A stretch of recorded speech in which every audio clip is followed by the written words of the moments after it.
Mr. Deputy Speaker.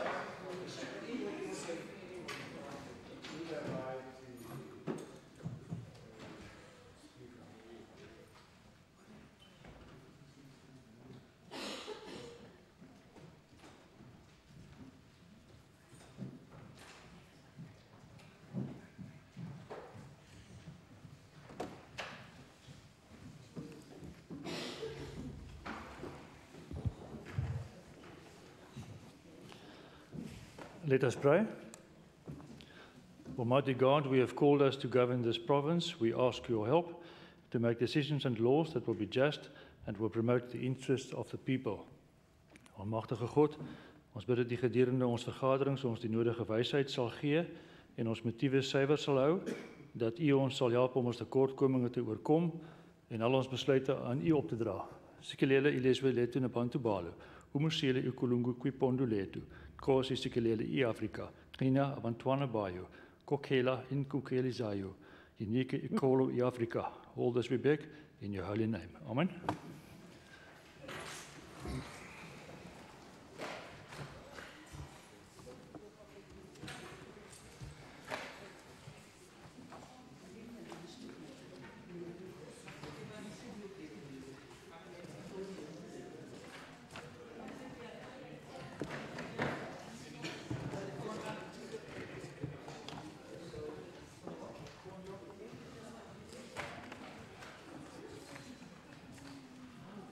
Order. We start the proceedings with interpellations.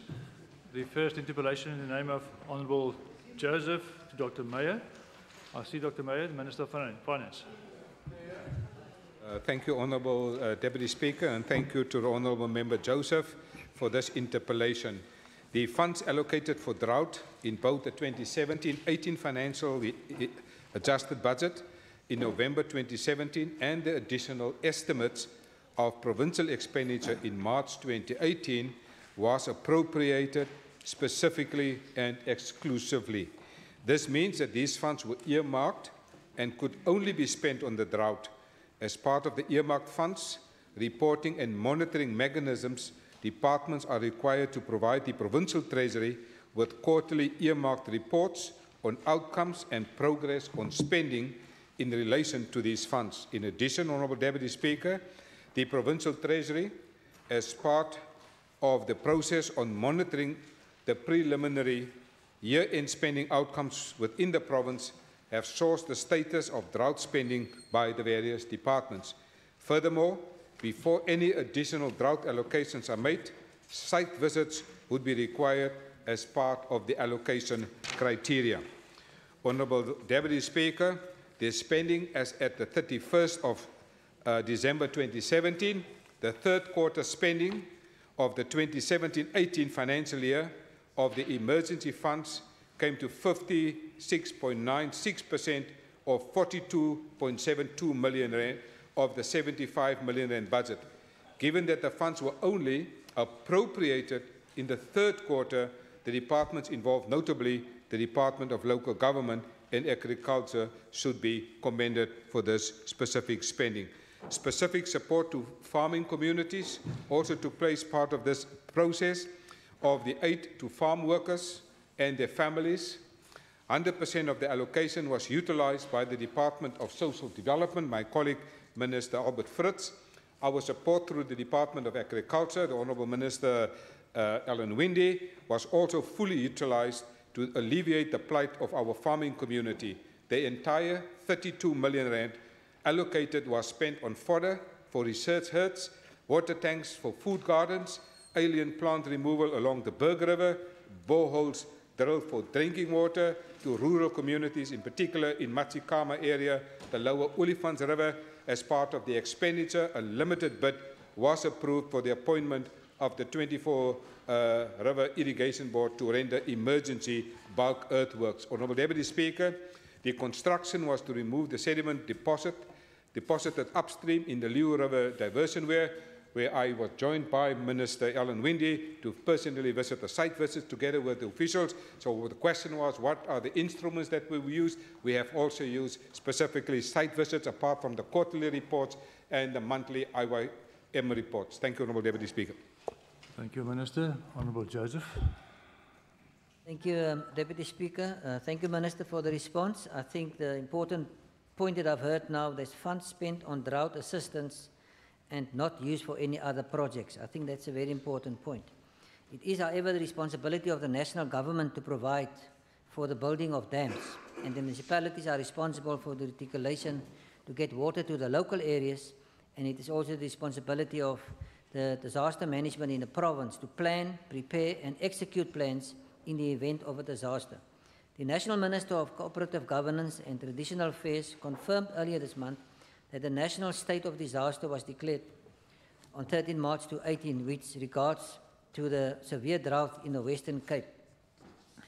With the arrival of rainfall earlier in our winter period, our drought has been somewhat relieved, and we must ever thank the people of Cape Town and the fact that we were able to sustain the water-saving efforts and recognize all the efforts of the Western Cape government at last, and to protect the people and the people of the Western Cape who have cooperated. This is all about the drought and what it's been doing. The appropriation of the drought relief funding from Provincial Treasury was provided for essential support to the Western Cape municipalities affected by the severe water shortages. In the agricultural sector, a particular spending of the combined 32 million on fodder support, as the Minister said, for livestock, as we saw that the support to the farmers in the trying times. Thank you, Deputy Speaker. Thank you, Honourable Gierwinkel.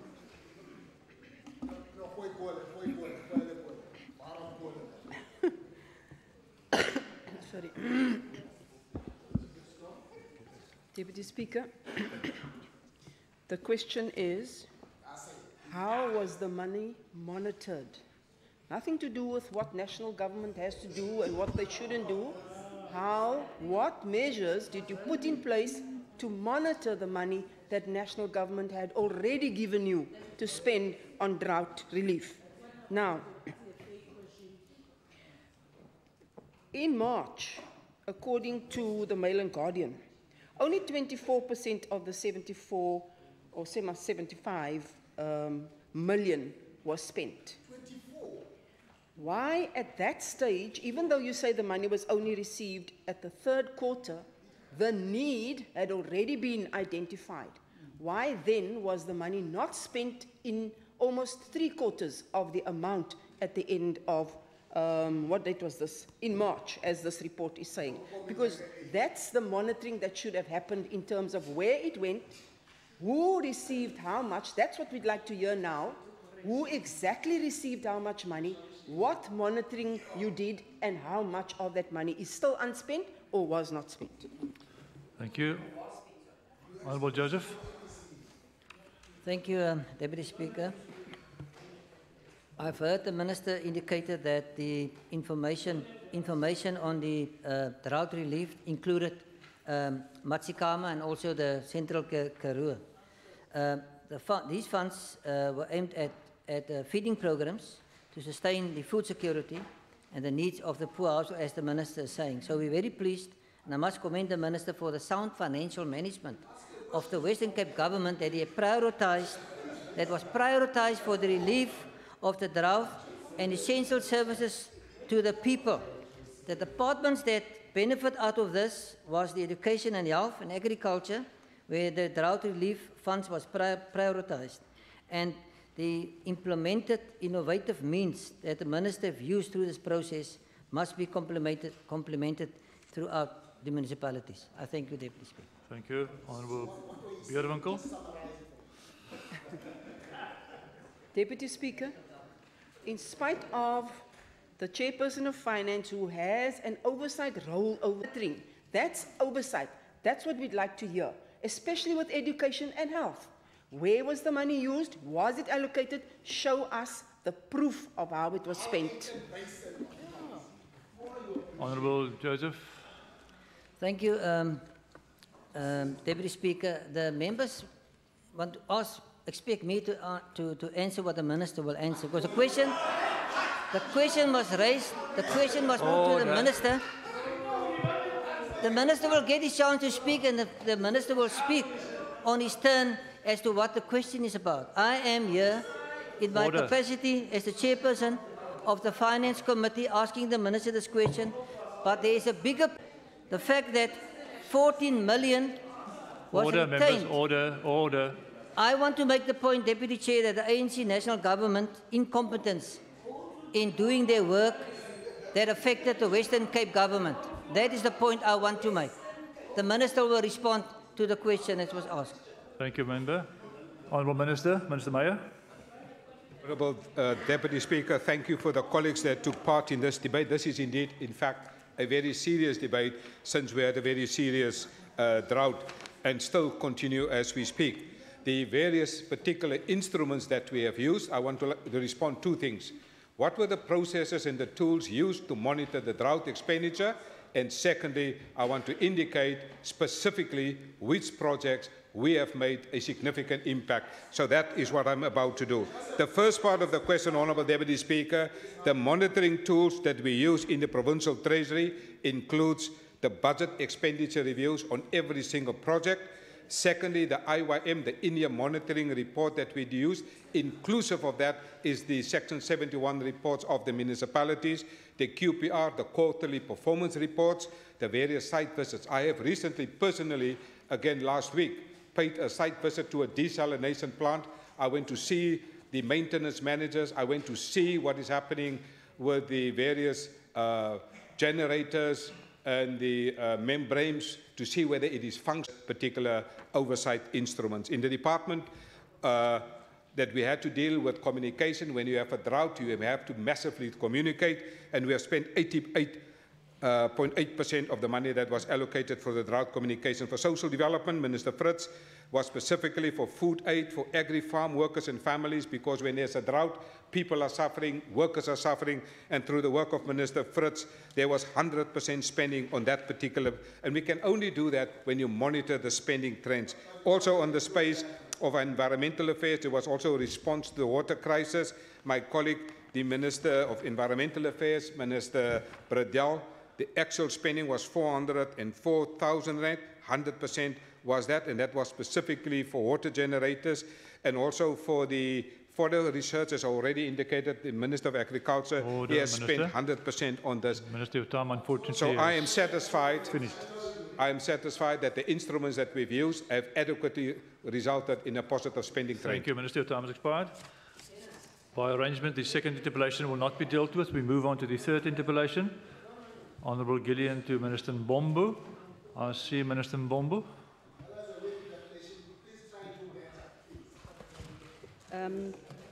Thank you, Member, for the question. Child and adolescent psychiatry services in the... Order, members. There are too many... Order. There's too much noise apart from the member speaking, and I want the Minister to give a silence in the House, please. Member, you may continue. Okay. The child and adolescent psychiatry services, it's about catering the children from the age 0 until up to the age 18. But I must also indicate that there is no population-based studies to look in terms of the new cases or the total number of cases of psychiatric disorders in children and adolescents. And then you have to be mixed together with the other adults. So we've got various of these specialization services throughout tertiary, district, and also home-based care as well. Thank you. Honourable Gillian. Deputy Speaker, in the recent past, we have witnessed growing awareness and recognition of mental illness. In the country, the Esidimeni tragedy brought to the spotlight challenges in the public mental health care. Based on data from the SA National Burden of Disease Study, neuropsychiatric disorders were ranked 3rd in the list of contributors to the burden of disease. Other studies like Klenkes in 2006 estimated prevalences of mental disorder among children and adolescents in the province was 17%. Groenewald et al. 2015 estimated that 11% of non-natural deaths in the 10 to 14-year age group and 10% in the 15 to 19-year age groups were due to suicide. Morojele et al. 2013 showed that 41.4% of grade 8 to 10 learners in the Western Cape schools were at medium risk and 14.9% at high risk for mental health problems. Given the above, I want to argue that all this happens because the children and adolescents' mental health is non-existent in the province. The MEC has neglected children and adolescents' mental health. Program 4.3 of the department, which deals with psychiatric or mental hospitals, is only given a small budget. Anxiety and depression group reports that nationally, 1 in 4 teenagers have attempted suicide. This immediately tells us that access to mental health services is critical for all those that might need it, whether they be children, teens, or adults. I would therefore like to commend the Western Cape Minister of Health and the Department for the mental health infrastructure and constant awareness campaigns that this department is driving within the province. During the 2016-17 financial year, for instance, the department completed the new acute psychiatric unit at Paarl Hospital, which the Mental Health Review Board classified as exceptional. In addition to this, the refurbishment of the Falkenberg Hospital's administration unit was also completed. The completion of this infrastructure clearly demonstrates how committed this government is to ensuring that our residents, especially our vulnerable, have access to services.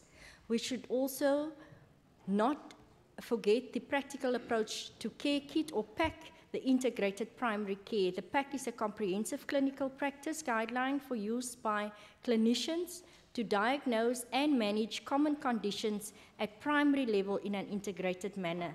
The mental health model includes diagnosis and management guidelines for Mental Health Care Act pertaining to voluntary and involuntary admission procedures, depression and anxiety, substance abuse, psychosis, dementia, ongoing in-service training and telephonic support for PhD practitioners with regard to management of health, of child and adolescent psychiatric emergencies, medical screening of children and adolescents with rapid appraisals is required. I would like to ask Minister if you can allude to the numbers with regards to those who have accessed mental health services during the last financial year. Order. Within the province, and how does this numbers compare metro versus rural? Thank you. Member, your time's expired. Honourable Gillian again. Deputy Speaker, in a 2016 research report titled South African Community Epidemiology, die minister se mooi mediese termes, network on drug abuse, it was reported that methamphetamine was still the most common primary substance of abuse, accounting for 37% of patient admissions in mental health institutions. I know. The proportion of patients admitted for other drugs remained fairly stable, with cannabis accounting for 25% and alcohol for 20%. All these contribute to service pressures in these institutions. What has the department and provincial government done to address the issue of drugs and substance abuse among adolescents? Thank you. The Honourable Botha again. Minister, how are we ensuring, or how is your department ensuring, that the programs and campaigns are getting to rural communities? And where our programs, campaigns and interventions are implemented, how effective has it been, especially when it comes to helping families get a better grip of assisting their children or teens that might have a mental illness? Thank you. Again, the Honourable Gillian. Let's focus on the institutions and personnel. It is alleged that in this province, mental health patients are subjected to appalling facilities with limited care due to staff shortages and limited resources. Can the MEC confirm or deny this claim? What is the condition like in these institutions?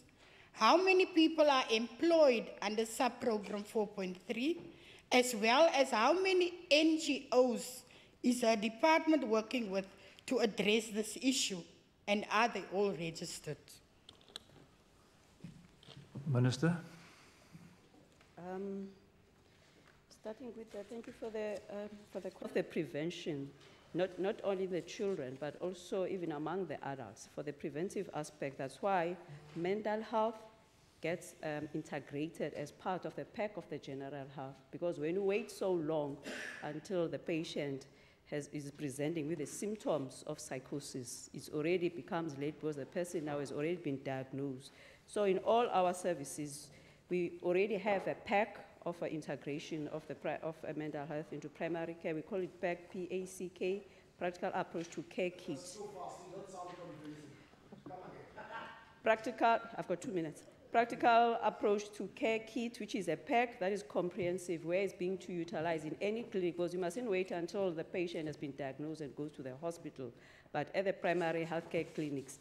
In the rural areas, almost all the professional nurses, they've got advanced psychiatric nurse, where in each and every clinic, where they are assisted by the community psychiatrists in terms of the visits. Every six months or 3 months, there will be community psychiatrist, which is the medical doctor who provides assistance to the advanced mental health care trained nurses in terms of such. In terms of again, because the member made as an example of the budget, mental health is part of the general health. Mental health is part of the general health. So when we mention the budget is all combined. Same applies with the issues related to what he has mentioned. But what is crucial, what the member has indicated, the Mental Health Act, where it talks about voluntary, involuntary admissions. One of the challenges we have, as I indicated earlier, it's about the residential community-based services. Because you asked the question about how many, I won't be able to provide now. Member, out of, just finish off, your time has expired. The member is welcome to ask a written reply so that we can give the stats related to the community-based in terms of the NGOs. Thank you, member. Your time has now really expired. In terms of the residential community-based services. That brings us to the end of interpellations. We move on to questions. The first question will stand over. Come to question 2, Honourable Mackenzie to Minister Windy. Minister Windy. Deputy Speaker, and thank you to Honourable Mackenzie for the question. Project Khulisa focuses on growing the area of tourism, agriculture and agri-processing across the province with the goal of growing the economy and creating new jobs. The development of tourism enterprises in townships as well as the non-metro areas is very important, and we endeavour to support individuals and businesses that offer quality experiences to promote culture and heritage tourism as well as community-based tourism. One example of this is the partnership between DDAT and Airbnb, which supports community-based tourism in the province. The platform has grown significantly over the past year, and especially in Khayelitsha, where several township B&B, bed and breakfast and township experiences have been added to the platform. 10 tourism-related businesses have been selected to be trained and mentored through this partnership. Another focus of the Project Khulisa is on cycle tourism. So far, we have launched 3 cycle routes in the province. The aim of these routes is to expose riders to small towns, communities and townships along the routes. The Cycle Tour 364, for example, takes riders past Masiphumelele and Ocean View with the idea that they stop, have a cup of coffee at a local shop or visit a tourism-related business. And on the longer routes, the idea is that the riders will stay in local bed and breakfasts, buy a meal from a local business, or or use a local business for service. And of course, if you look at some of the events, we also encourage events to do this. The last time the Cape Relure was run, it's a yearly event. The Cape Relure's last day actually rode through from Kleinmond all the way through Khayelitsha, Mitchell's Plain. In actual fact, stopped in Khayelitsha at the Velokaya for lunch and exposes all these international CEOs that take part in this event to the region. The department together, later this year, my department together with the Department of Sports and Culture, along with the Sports Trust, are planning to host a Heritage Day cycle race and social cohesion festival planned for the 23rd of September 2018, taking place at Beacon Hill Secondary School, Mitchell's Plain. The department is also planning and an information meeting on the 27th of June to introduce retail bicycle stores, bicycle tour operators and NGOs to the planned NQF4 level qualification for mechanics. The intention is to gather input and feedback from the local community about how they can participate. D-Date also hosts the Western Cape Funding Fair each year, where SMMEs from across the city can meet with potential funders for their businesses. We encourage businesses from across the spectrum to attend, and this year over 1,000 businesses attended. The Ministry also hosted a themed First Thursday this month, being Youth Month, and the focus was opening our doors to young entrepreneurs, and more than 100 young interested entrepreneurs came along from across the city to take part in this event. Other programs include the Emerging Business Support Program, which provides accredited training to emerging small businesses across the province with a bias towards rural and township-based businesses. Last year, we assisted over 800 businesses, and in addition, our red tape unit has developed a small business booklet, which really gives the basics on how you get your business going and where we can assist. Through the Central Supplier Database, along with Provincial Treasury, we host Supplier Open Days, which again also enables businesses, specifically in the areas in question, around business opportunities in transport, catering, etc. And we engage in those open days to see where businesses are actually battling to find contracts or meet the demands of the specific database. In the Investment Readiness Program that capacitates and prepares small businesses to become funding friendly, this is also open to tourism and agri-processing related businesses. Our agri-processing supply development program has assisted businesses with equipment and machinery and marketing in this area. We also are involved in market access programs. We also work with the local tourism authorities, and if you look at the tourism marketing book, you actually have specific pages allocated to Khayelitsha, to Langa, to Mitchell's Plain, and to opportunities in those areas. And then, of course, the same thing applies to the film locations, where specifically these areas are noted in as areas potential for films, and thus far 3 major films have been attracted to the area and involves communities in the areas specifically mentioned. Now follow-up, Honourable Bierwinkel. Thank you, Deputy Speaker. MEC Windy, thank you for that very comprehensive answer, and I know, don't be nasty and tell me it's a new question. This one refers to Mitchell's Plain and Khayelitsha, but what you've just responded now doesn't only refer to the metro. It's supposed to spread out to the whole of the province. Are you doing any of this in rural areas? And if so, where? Because a lot of what you said is relevant to them as well. Minister. So it's not a new question, it is the right question. And yes, I mean, obviously this question was asking me to specifically focus on what was happening in a specific geographic area, but of course these projects are meant to be the whole province-wide, and that's why we really try to link communities off the beaten track to create opportunities in those spaces, because of course what happens is if we do not have economic activity specifically outside of the city, we get so many people coming here to look for opportunities. We need to get the ecosystem and the environments going across our whole province, and so it definitely is a focus.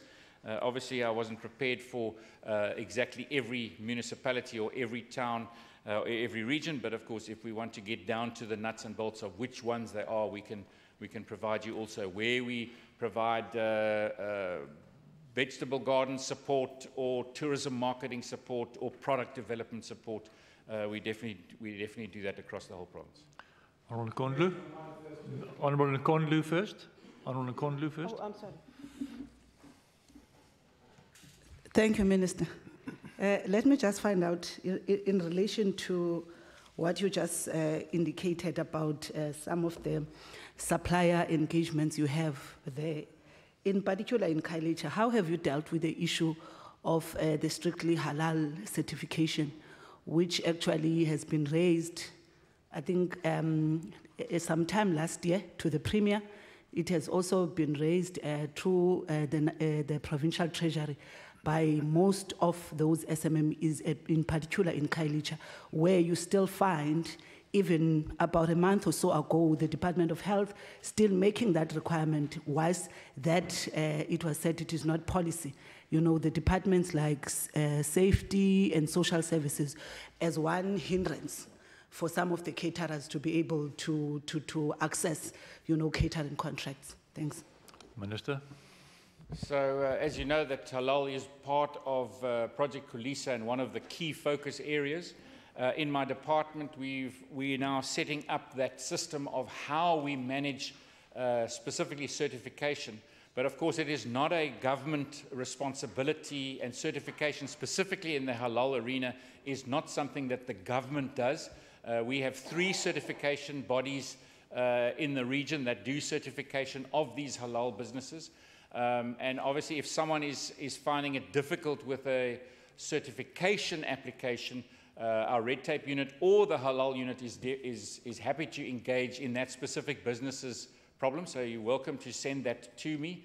We will make sure that we engage to try and make sure that that certification happens easily, although it is not the easiest. It's not, because it's not government run, and it's not only necessarily in South Africa, because there's 5 key certification bodies in South Africa, and you find whether you're marketing locally is one thing, whether you're marketing into the GCC countries, it's a second thing, and if you're going into Southeast Asia, it's another certification requirement. So it is. I agree. It is a fairly sort of difficult arena to navigate, especially for a small business. But we're happy to engage. On the point of health certification, also the same thing would apply. If businesses are battling, then I'm happy to engage through the red tape unit to try and find ways. Up until now, I'm just not sure I've had any personally in my inbox, but definitely happy to engage to help if businesses are finding that difficult. Honourable Björnwinkel next. Deputy Speaker, MEC, based on your previous response to me, is it possible that you can give me those successful projects that you're busy with in the rural areas and what specifically they are, just so that I can follow up with you about where I think there are still some discrepancies and niches and needs, please? I'm going to say, honestly, that could take quite a long time, because if you've got, I mean, you saw all of those things. I mean, I suppose we can do it. We can take those. Order. I mean, we can geographically look at those 1,000 businesses that we helped and try and divide them up where they are. I'll see that if we can do that. But probably what would be ideal is if you could give me a written question of exactly what you're looking for, and we will definitely be able to divide that up geographically on how we spend that money or give that support. Honourable Conley, the last opportunity. Minister, are you saying halal certification have actually been formalized and made policy as a requirement? Am I understanding you? Because you are saying you can help those that may have challenges, because already, yes, there is an issue, and part of the challenge of some of those caterers is that even when they want to get that particular certification, in terms of the certification bodies at this point, there's still a lot of challenges. But I was not aware that it is a requirement. So if a department in its tender process, it therefore requests people to say that one of the requirements they must meet is a strictly halal, it means that is not policy. So for me, that should be something that your department and the provincial treasury deal with it, with those particular departments that are still at this point, whilst that is not policy, putting it out in their tenders. So generally across the board, if you're speaking specifically around catering tenders, it is up to that body that puts out that tender. It's not a policy that says you will make sure that every tenderer is certified. Generally what they do is they put those tenders out requiring that dependent on the market that they are in. So for example, you might find, and you will see it when you go to a government event in Cape Town versus a government event in Beaufort West, you might see Cape Town one which will be 100% halal, where one in Beaufort West might only have 10% halal, but they do cater depending on the market, number one. Number two, it is not policy that everyone has to be registered. It is the choice of the entrepreneur or the business. And that is across the board, whether you're doing business with government or doing business in general. If you want to access that market, obviously, then you must be. And then we will help you. But it depends on whether you want to access that market or not. Thank you. That disposes of that question. Questions 3 and 4 will stand over. We move to question 5. Honourable Schaefer to Minister Windy again. Minister Windy. Thank you very much, Deputy Speaker, and to Honourable Schaefer for the question.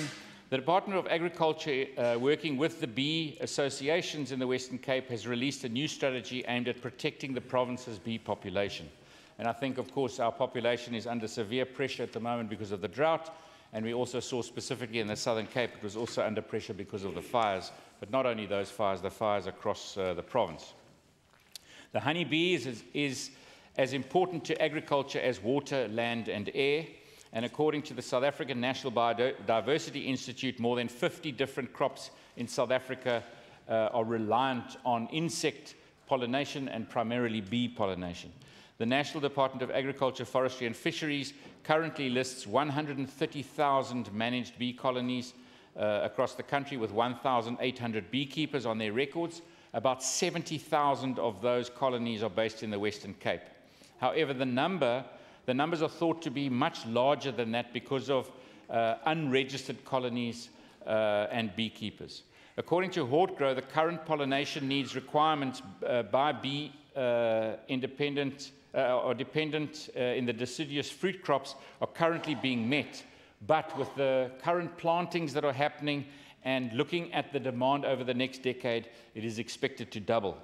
The strategy released earlier this month identifies the problems affecting honeybees, including insufficient bee forage, theft and vandalism, disease, lack of regulation in the industry, and environmental hazards, and identifies 5 work streams to tackle these.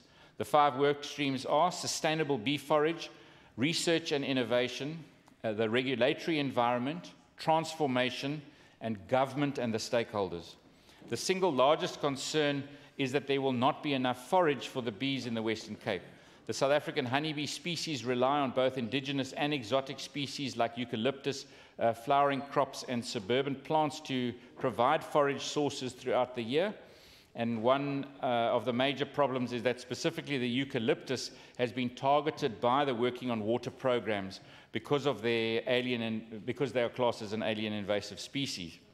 This has seen 6 species of the tree being targeted for removal, even in the context where they pose no water threat. The strategy proposes that Bee Forage Commission be established, which will be composed of players from various provincial, national departments, as well as the universities, representatives from the bee industries, etc. Among the projects this commission will undertake will be to educate the general public about bee-friendly plants. The South African National Biodiversity Institute has also developed a booklet of these plants, and we are looking at a campaign with nurseries to mark these plants as bee-friendly in much the same way that species at the moment are being marked as water-friendly. The Forage Commission will explore the possibilities of mass bee forage planting, and for example, how do we engage post the finalization of the strategy with town planners when planning is happening, when our own human settlements departments are busy with planning. How do we make sure that the planting that happens is done in such a way that it helps add to the bee forage of our region, so that we can actually enable these companies that are starting up, and also make sure that we're able to fill the pollination demands of agriculture as it grows. Honourable Schaefer. Thanks, Deputy Speaker. Just in planning for the future, I mean, are we looking at developing any bee management programs or becoming an entrepreneurial beekeeper? Why are we perhaps looking at that at Elsenburg? Should we not perhaps take a strategic view at developing future beekeepers as a form of entrepreneurship and job? Okay, so the head of the Western Cape Bee Association, which is Dr. Masiela, we're engaging with them. He's the chair, but we also have been engaging through Stellenbosch University in specifically a project linked to the Jobs Fund on how we can get a number of new startup businesses, using this demand that we can see as an opportunity to grow businesses and start new businesses. Honourable Schaefer. So through you, Deputy Speaker, it's quite concerning when you go into supermarkets such as Pick n Pay and you look at honey and you see that it says from China and or Brazil and or Argentina. My question really is it, Minister, that because that the bee number and the production of honey is down, that we have to import honey and we can't, that's the one, and are we, and really there's an investigation into whether all that is actually honey or not. Why are we not developing the market in South Africa and not having to import something? So that any signs of post-traumatic stress disorder are detected. The educators were informed of the services available through the Independent Counselling Advisory Service, should they need further support. Question part 2, yes, further support will be provided by the SLAES team if required. The principal has also been given the contact details of ICAS, which will give further support to the teachers if needed. The Circuit Manager, Dr. van der Voort, is also available to assist the school principal. Thank you. Honourable Lekker. Ndiyabulela mphathiswa. Enyanisweni kungumnqweno wam.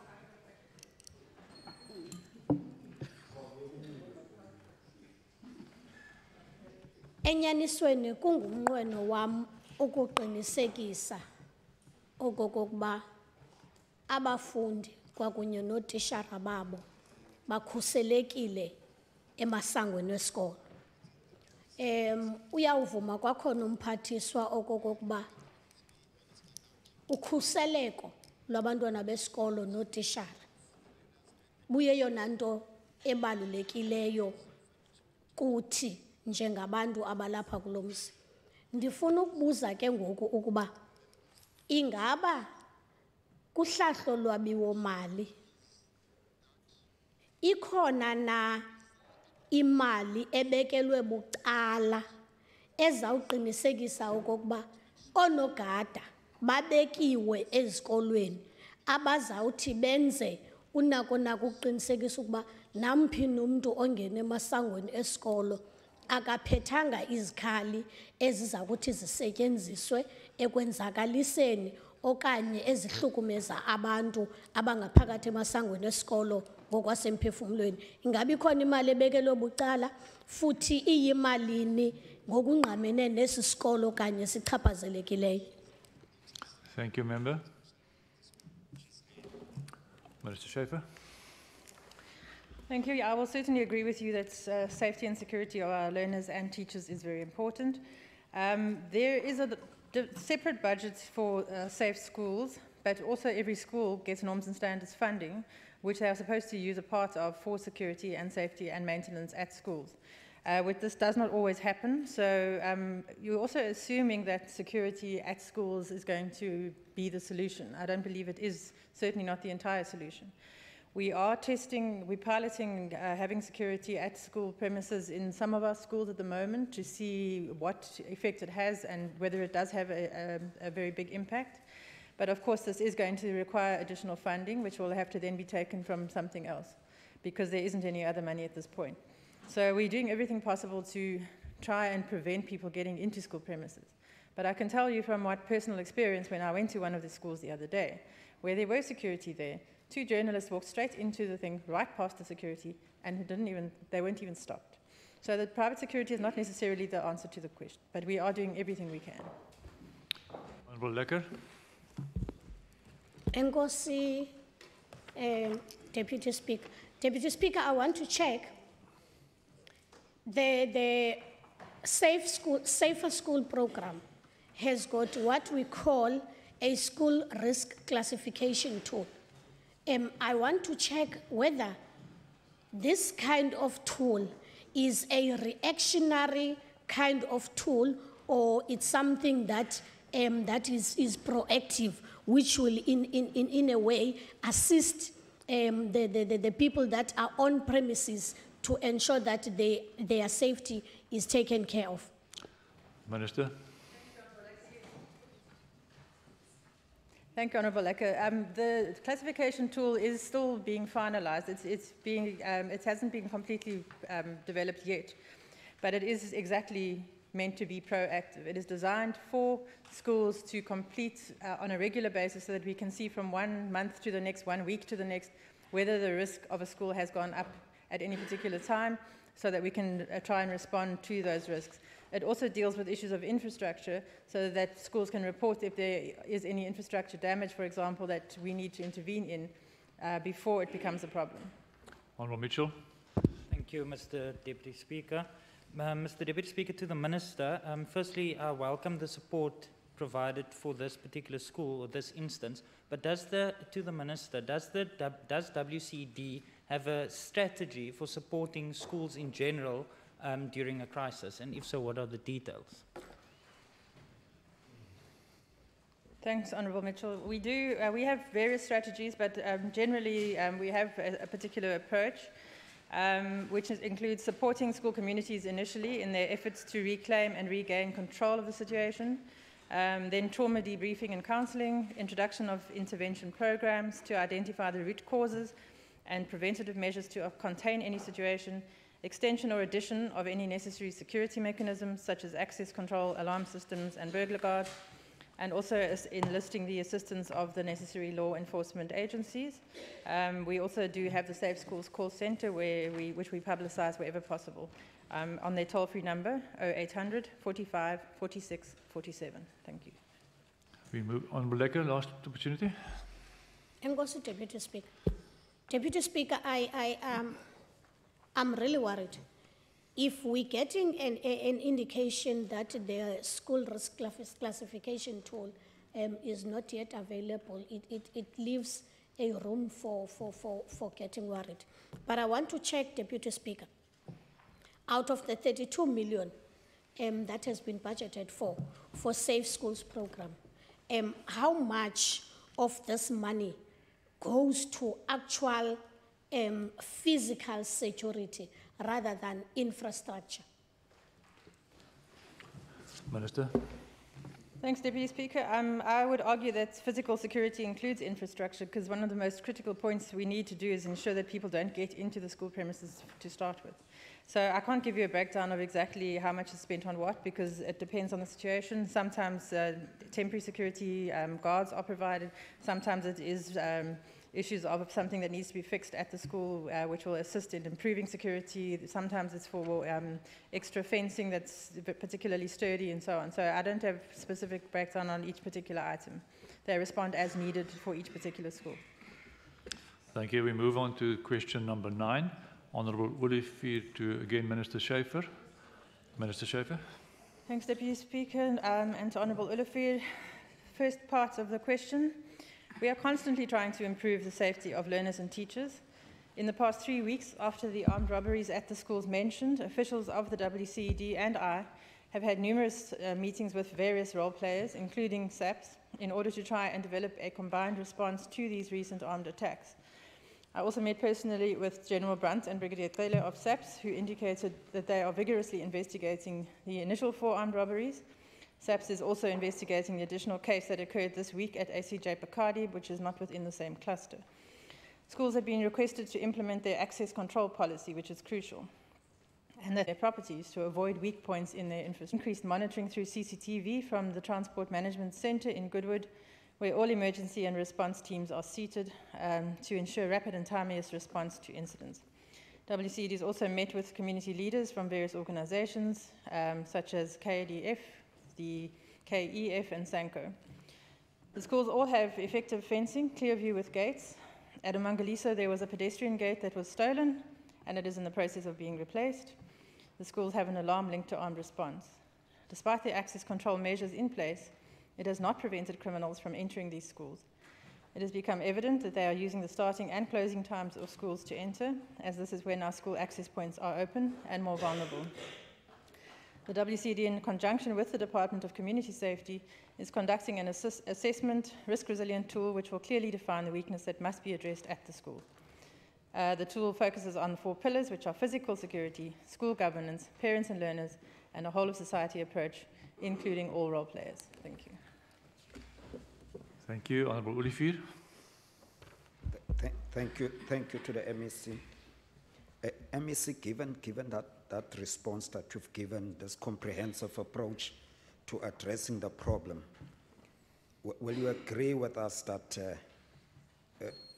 those approaches might not necessarily be yielding the necessary results at this stage, that this problem, will you agree that this problem is increasing and it's becoming worse at schools? Will you agree with me that this is the scenario we are sitting with at our public schools? Minister. Yes, it certainly does. I will agree with you that it's extremely concerning, and it appears that the attacks on schools are becoming more violent and are really exploiting the vulnerabilities at schools, which exist at any school when there are a number of learners who have to enter and exit the school. Honourable Wenger. Thank you, Deputy Speaker. I'd like to ask the Minister, given the recent statistics on the police to population ratios in the Western Cape, where we've seen that they've deteriorated from 1 police officer to every 385 people in our province to now 1 police officer to every 509 people, this obviously has a knock-on effect on schools. And so in your meetings with the Provincial Commissioner, as mentioned, has the STAPS provided you with a plan as to how they will continue to protect and serve our schools given this chronic and worsening under-resourcing? Thanks, Honourable Wenger. Of course, that is absolutely correct. We are finding that we're having to do more and more with our money because of an abject failure of national government in respect of the police resourcing as well as the criminal justice system. We report cases over and over again, nothing happens, no one gets convicted. The fact of the matter is it's just simply not possible to do everything on our own, and it's quite obvious that the police are not able to implement the agreement that has been entered into between SAPS and the DBE, where they should be patrolling our schools more often. It's not the fault of the Western Cape SAPS. They are being extremely helpful and doing everything they possibly can. But they do not have nearly sufficient resources to be able to perform their constitutional mandate of preventing crime and responding when we need a response. Honourable Olivier, you want a second opportunity? You're taking your own members' time, Mr. Shanti, if you want to take. I'm seeing Honourable Olivier now. MEC, given the fact that you are able to get donor funding at schools for many things, don't you think you should consider, because you said the ANC should help in providing maybe a solution here, don't you think that you can use that donor funding in making sure that it is being invested in the safety of learners so that it gives the space to the teachers to be able to convey the message or to teach more in a relaxed and a free of intimidation and crime-fested area in the classroom? Don't you think if you can be able to get those donors that you are having now, I see even in the bill it's now mentioned that, well, why can't we use that money rather to make sure that our classes are safe, and I'm sure teachers will be able to perform much better? Minister? Indeed. I think donors give money to try and assist us to perform our primary mandate, given that we are having to spend so many of our own resources complementing the functions of national government that are not working. The collaboration schools, which interestingly the ANC has been opposed to, is in fact assisting us in ensuring that schools are better managed, and some of the money is being used. They are using the money that we give the schools more effectively very often than the money is being used in other schools. Management of a school is crucial to ensure things like access control and maintenance of schools. And one of those schools in particular, there was such bad maintenance, the money was still sitting in the bank account, 1 point something million rand, but the roof was falling down in the school. So just by bringing in new management, that has been remedied. So I can't tell donors what they want to spend money on. They actually want to improve education outcomes.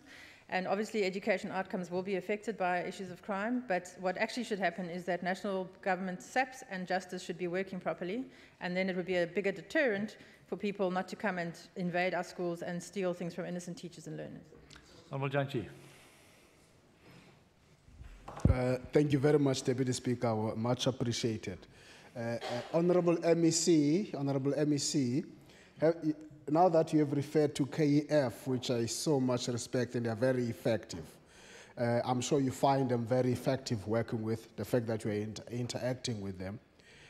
Are you in a position to assist? Because forget about the police and everybody else. Here is a community structure that has been there since. To work with any education forum, as we have been with Mpuleni as well, to try and improve the situations at schools. And the reality is, if we can get more involvement from communities, that will certainly assist us in ensuring that people remain vigilant outside schools. We see people hanging around who maybe aren't there. So I'm very happy that we met with them. There has been a subsequent meeting with my officials after our meeting, and we certainly will be engaging further with them. Last opportunity, Honourable Kividu. Yes, Honourable Kividu, you may proceed. Thank you, Speaker. Honourable Minister Shepherd, a few weeks ago you offered a reward of 10,000 Rand for information that leads to the arrest and conviction of these culprits causing the havoc at schools. Why did you do this, and has anyone come forward that you know of? Thanks, Honourable Kivido. This is in fact the first time that the WCED has made a reward of this kind available, and I would like to have made it bigger, but given our financial constraints, I thought that wouldn't be the most effective use of our money. But I wanted to send out a message that we aren't going to tolerate this kind of behaviour, that very often people at schools know exactly who the perpetrators are, and our safety of our educators and learners is paramount.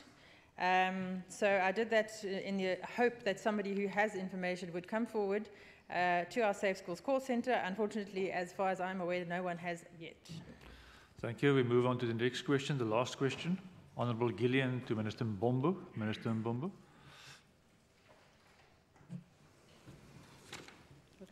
Thank you. The last time that we were here, we were on the stage 0 related to the submission of the business case.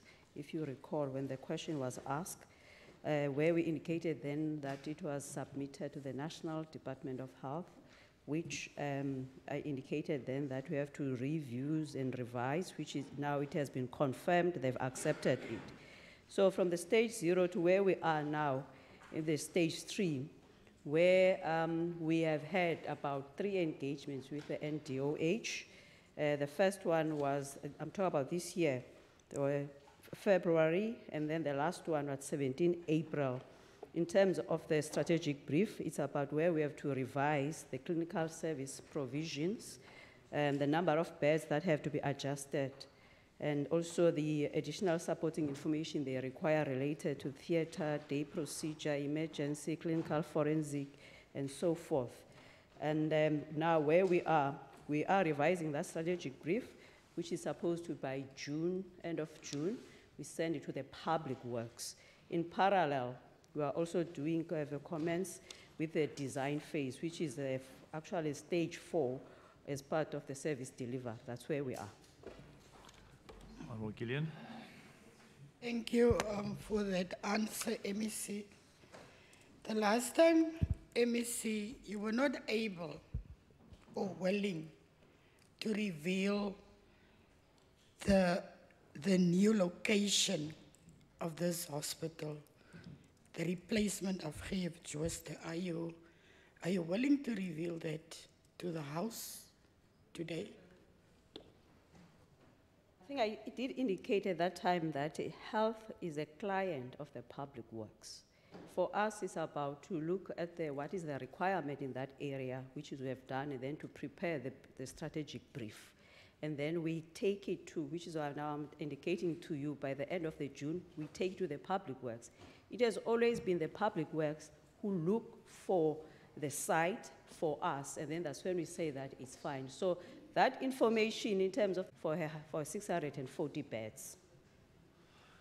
Honourable Gillian. Thank you, MEC. You know, Deputy Speaker, I'm very confused now.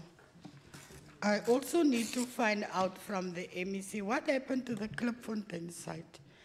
And if you are saying that Public Works is responsible, what is the Department of Health's responsibility in rebuilding this hospital if you are putting it only on the Public Works? Yeah, I've just responded that the existing site where Joste was is 3 hectares. It was small to have a regional, which is level 2 hospital, going from the 100+ beds to 640 beds, which required 7 hectares. Hence now the brief has to change. Our responsibility is to make a point that the beds that's going to be there, they're supposed to match the requirements of the community. So far, because you asked about the progress, the last time I said the business case has been submitted to the national. Now it has been approved, but during that processes, we have to do a lot of change. For example, 1st December 2017, where we have to change the clinical service plan, and they ask us for more information, the human resource plan, the finance plan, organizational, and then we came back, we corrected that. 1st Feb 2018, amendments, we sat with them, we gave them the amendments. Again, 17 April 2018, they asked us the information that I've just indicated, which is now, which is we're in the stage 3 of the strategic framework on the service delivery management of the infrastructure. The next thing now is for the public works, and then in parallel is the design plan, which is the stage 4. That's where we are. Our responsibility is to make a point that the infrastructure that becomes the end product.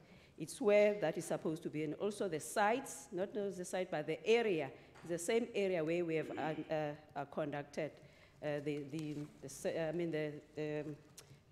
surveys related to the services that needed in that area. It's not our responsibility to identify the site. It has never been. We have never identified the site. What we get the information where we, as a client, we ask that this is the requirement.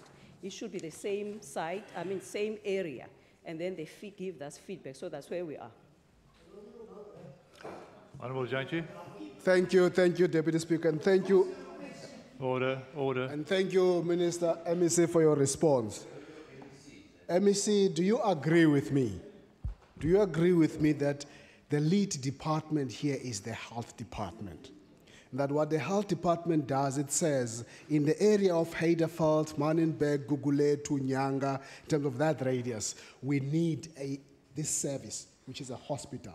And you'd give Public Works options to say, we're looking for a site within this vicinity, because you are a lead department. Have you provided the Public Works department as the health department, because that is your function, it's not the Public Works, with the options of where this would be? They can't out of the blue determine for you. Do you agree with me? It can't happen like that. Thank you, Member. Please. Yes. Minister. That's what I've just said, that Klipfontein is still the substructure, the area is still Manenberg. That's what we provided them. But you are asking now about the physical side. That's not our job. Our job is about, in that Klipfontein area, to cover the area of the Klipfontein, to cover the other areas related to the Metro West. That is needed, and it must be a regional hospital, which is now, it has been confirmed, because you cannot just say you want so many beds. You have to submit all of this. We have done that.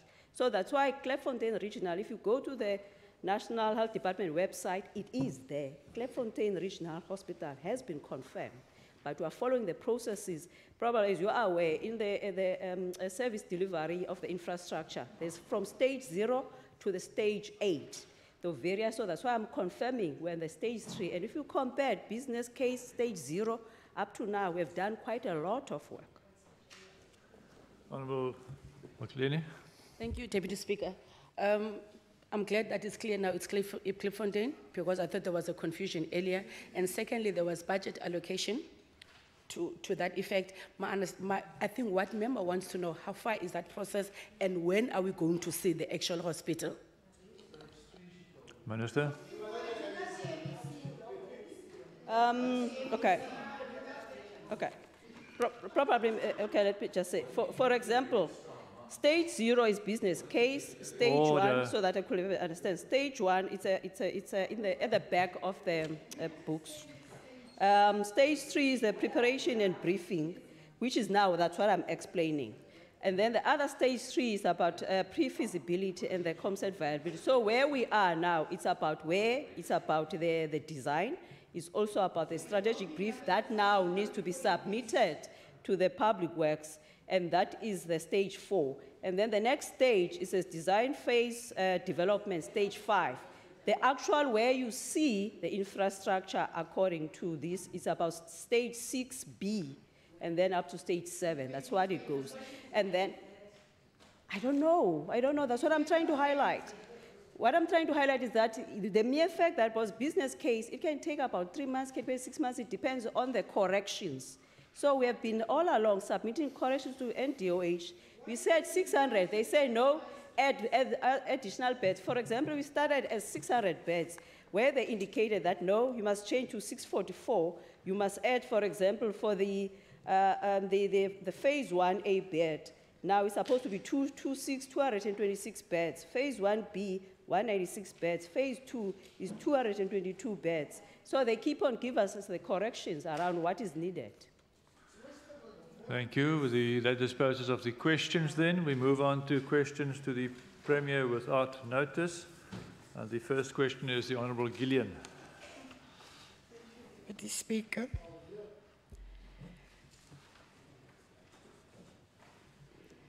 Premier, on Wednesday, the 6th of June 2018, 30 families were removed from the Western Cape's largest housing institution, Soko Steenvilla. This disturbing eviction was followed by a thunderstorm during the late afternoon until the next day. Many children, elderly, and disabled persons were on the streets without any shelter or safe haven from the cold and wet weather or surrounding criminal activities. Premier, my question to you this afternoon is to find out what humanitarian relief or alternate relief did you provide as the Premier for this destitute? Did you visit the area, since your government has invested tens of millions into such social housing institutions for low-income households? Or do you only respond to the affluent neighborhoods of Knysna? Yeah, it's just one question at a time. You've asked 3 questions, I think. Premier, you may proceed. Thank you, Deputy Speaker. We have social housing companies like Sohoco precisely for the purpose of managing replicable and sustainable rental accommodation. Housing is provided to different income categories of people in different ways, from the B&G houses right through to social housing, FLISP, and other options. That is the only way to make the housing program sustainable, Deputy Speaker. And when people live in social housing, the agreement that they sign is that they will pay rental. And the consequence of failure to pay rental is, as they know from the beginning, eviction. It is true that no one can be evicted without going through long processes, including a court order, which I understand was obtained in these circumstances, and the people were given a great deal of time to arrange alternatives. So when you have been through all the due process of law, and the application of that law is essential for the sustainability of the housing program as a whole, I have to abide by the court outcome. Thank you. Thank you. Honourable Gillian.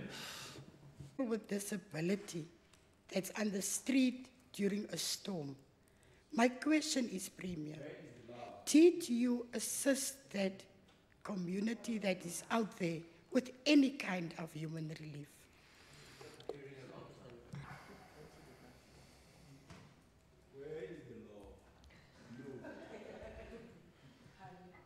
Deputy Speaker, the tragedy is that in South Africa as a whole and also in Cape Town, there are many people who have, they do that. It was a storm that I think all of us were very comfortable in our houses. The question to the Premier is simple. Did she visit these people? Did she offer any help as the caring Premier of this province? Order. Premier? I did not visit that particular space. I don't know what I was doing on that day because I haven't got my diary with me. I visit many points in the province, but there were also many thousands of other people suffering in that storm that I didn't visit either. Thank you, Premier. The second question will stand over, will not take place. Move on to the third one, Honourable Jantji. Thank you very much, Deputy Speaker. Honourable Premier, we are 10, 11 months before you conclude your legacy.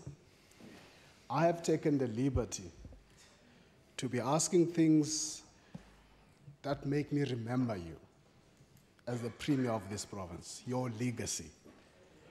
One of those, Premier, as I started last week, I would want to know, you were found guilty of violating the Executive Ethics Code. Instead of building bridges, heal the wounds of the past, you are reported to be taking the matter on judicial review. Order. Why are you taking the matter on judicial review as reported? Premier? That's the first question. That's a question.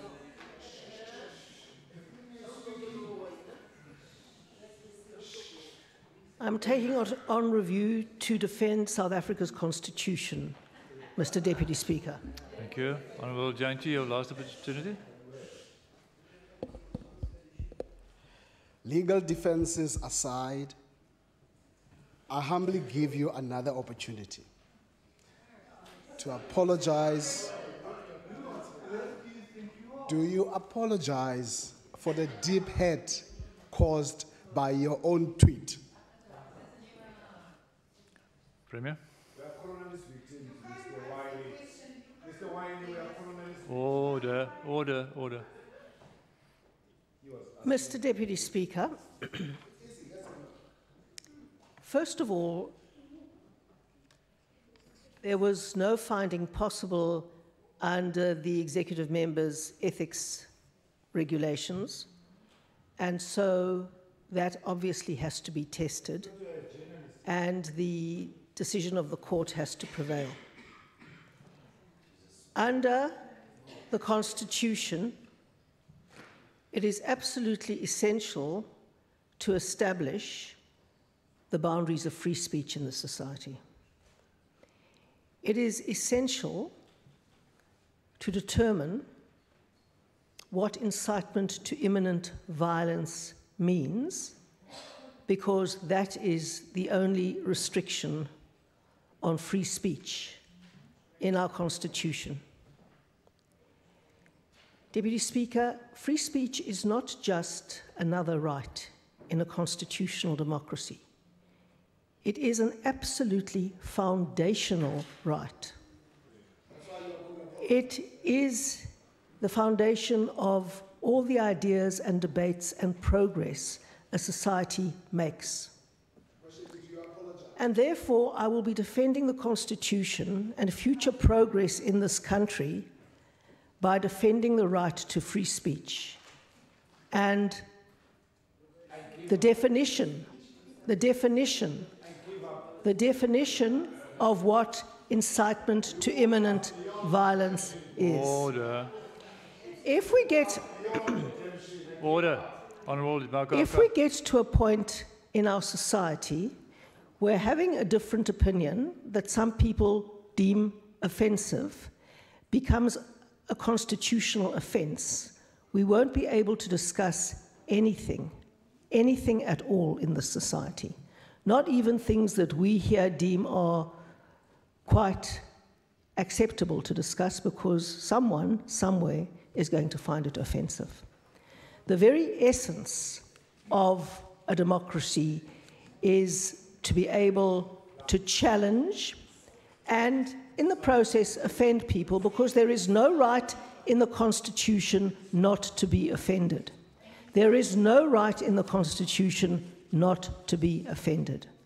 Of course, I do not like to offend anybody unless I am challenging an idea that I think is totally offline.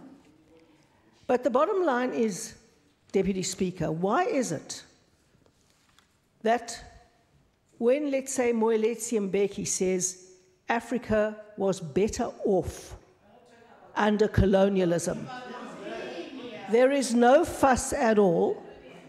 But when I say something much, much milder, that the legacy of colonialism was not only negative, Order.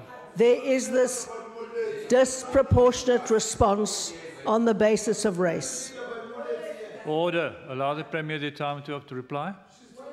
And when President Mandela, who was higher than a Premier, he was the President of our country, made the point that we have built into our Constitution and into our law several of colonialism's legacies, and that one of the crucial legacies of colonialism was the formal education system, I didn't hear any fuss about that either. So the question I need to ask is, why the selective reaction? Why is it that in our school textbooks, written after 2004, is exactly the same point made? There is a double standard here. There is a double standard here, Mr. Deputy Speaker. There is an attempt at shaming and sliming and demonization, which is a complete double standard. I obviously am sorry if people felt offended, and that people felt offended. But I cannot sacrifice South Africa's constitutional right to free speech because they were offended. Thank you, Deputy Speaker. Honourable Janchi, your last opportunity. Thank you very much, Honourable Premier. I am hoping that Leader Musi Maimane is listening to you, defending your tweet. I'm hoping that. Here is my next and my last question to you. Please assure this House, would you assure this House, Honourable Premier, that in your defense of your tweet and colonialism, as you are taking this matter on judicial review, in your defense. Order. I want to continue. Order. I want you to conclude your question. Thank you, Deputy Speaker. Please, Chief Whip, listen. I'm asking if in her defense, as she's taking the matter to judicial review, that will she assure this House that she's going to use her own money and not the taxpayers' money to defend her tweet on colonialism? Premier. First of all, the Honourable Member... Order. The Honourable Member is very well known for twisting what people say and then presenting it as a fact to try and drive home a specious point.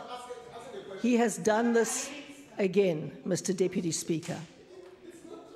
If you read the complaint, the investigation, and the report, it is directed against the Premier of the Western Cape.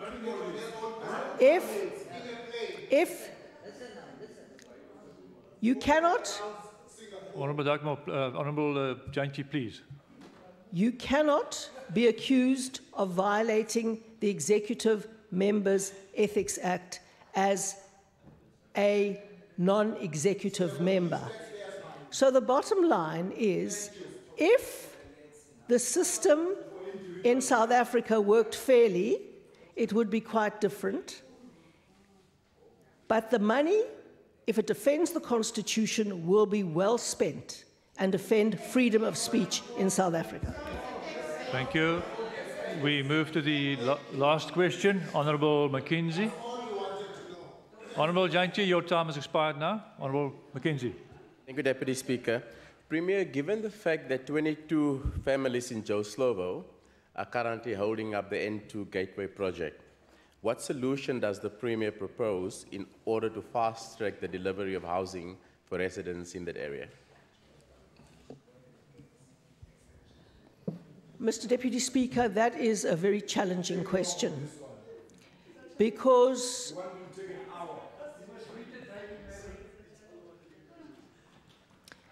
Deputy Speaker, the developers are claiming very significant damages for the delays from the province to the extent of tens of millions of rands. And for us, it is money taken off the housing budget.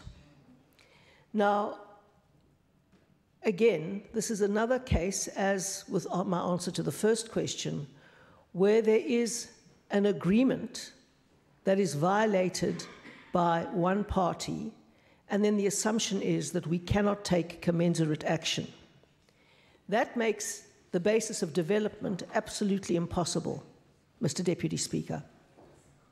So from our point of view, we cannot spend 61 million rand paying damages for delays, and the cost of every single unit goes up commensurately with every delay. That housing development should have taken 18 months to 2 years at the most, and we are dragging it now into its 15th year. It is also true that the agreement that we had with the community to allow free areas to remain free so that we can build on them and use them to clear other spaces in order to build on was not honoured and not respected, and more people moved into the area. And now with the 22 families actually still living on that site and the rest of the families having cooperated and moved out so that we can build formal units there, the 22 families are in the process of extending their shacks so they can demand alternatives for the people then living in those shacks as well. Now, this is something that makes these kinds of developments completely unreplicable and means that we can never try them again because people don't stick to their word. A contract is meaningless. Whether it is in Steenvilla or Joe Slovo, once a community makes it impossible to stick by an agreement, there is an extraordinary resistance to trying things again because it makes it totally unsustainable for the province to continue. So when we face the 61 million, the developers can either take us to court and allow the court to resolve it. We have asked for mediation of the problem, but certainly one of the options, which we would prefer not to take, is to just close off the project and walk away from it. No follow-up, Honourable Mackenzie. Find out from the Premier, how does national government housing policy make it difficult for the Western Cape government, if you take into account obviously N2 Slovo? Can you give me a chance, Honourable Member? You always talk about respect, but now you're not holding yourself to respect. How do... Order. Deputy Speaker, can you protect me, please? Thank you. How do a rigid national government policy make it difficult for governments such as the Western Cape government in this particular phase project? How does it make it difficult for us or for the Western Cape government to deliver housing? Thank you very much, Mr. Deputy Speaker. I think across the board, Mr. Deputy Speaker, the act that was intended to protect vulnerable tenants actually has ended up, together with legal precedent, making them more vulnerable than before. And that is the Prevention of Illegal Eviction Act. It has made it incredibly difficult to evict people who are not entitled to be in a particular space, whether it's on land that people have illegally occupied or in housing that they're not supposed to be in. And the length of time and cost it takes to get a court order and the constant delay on that process has had many, many unintended consequences. First of all, if you're not allowed to evict someone without providing an alternative, it is the easiest way of all to jump the housing queue. Secondly, that causes great alienation and anger amongst law-abiding citizens who have waited on the housing queue and who now see that in fact it is easier to get your way by breaking the law than abiding by the law. Then there is the question of many, many people who would rent rooms in their houses and do other things if they knew that they had the protection of the law, but knowing that they might have to get a court order eventually to evict someone who isn't paying is a huge problem for people and makes things very difficult. And therefore they would rather not let out rooms in their house because of the attendant consequences. And the other consequence is that it is a big deterrent for developers to build in the affordable market because they know that if people don't pay, there is nothing they can do without a court order. And that brings me back to the first question, and it is about Sohoko. At least we have... That belongs to the so-called Liberal Party, but regularly works for the right-wing groupings and conservative parties like in Britain and Canada. He is also blamed for various failed campaigns as he is decisive and controversial. He relentlessly drives smear and character assassination politics with lots of focus groups and polls. That is nothing new for the DA, who had a similar chief strategist by the name of Ryan Kutse, who spearheaded the campaigns like the Fight Backs, 5 Blacks, to the DA delivers nothing. He employed similar tactics and methodologies while milking the DA of vast amounts of money. It is reported that Crosby is also coming costly at 1 million rand a day. Wow. So there is nothing different about the DA. Sir Costly must now save me, Helen, my money as national leader of the DA, while his white boys club controllers go around undermining him. There's no clue my money needs overseas advice. Order, member, 1 second. Honourable Chief Whip. The honourable member is getting carried away with his own verbosity. He still has to call members of this House honourable members. Yes, if there was a reference to a member of this House, I didn't pick it up, but they're all honourable members. I'm not sure, Speaker, if she's listening to what I'm reading. Because I never mentioned any particular individual in this House. And I don't know why you wasted my time by standing up. Just sit down. Just 1 second. Chief Whip. He's going to hand the speech in. So all he needs to do is just to read that paragraph again where he referred to members of it. Order, we will... I'm not even a heel to him, I'm honourable. Otherwise, after this meeting, you can answer me that question. The asset test is Hansard, and the member may proceed, but he must refer to members in this House as being honourable members if he hasn't done it. Honourable Deputy Speaker, the Chief Whip stood up and he said, he. And it is contravening his own objection. Okay, member, I take your point. But I want the member to proceed and to finish off.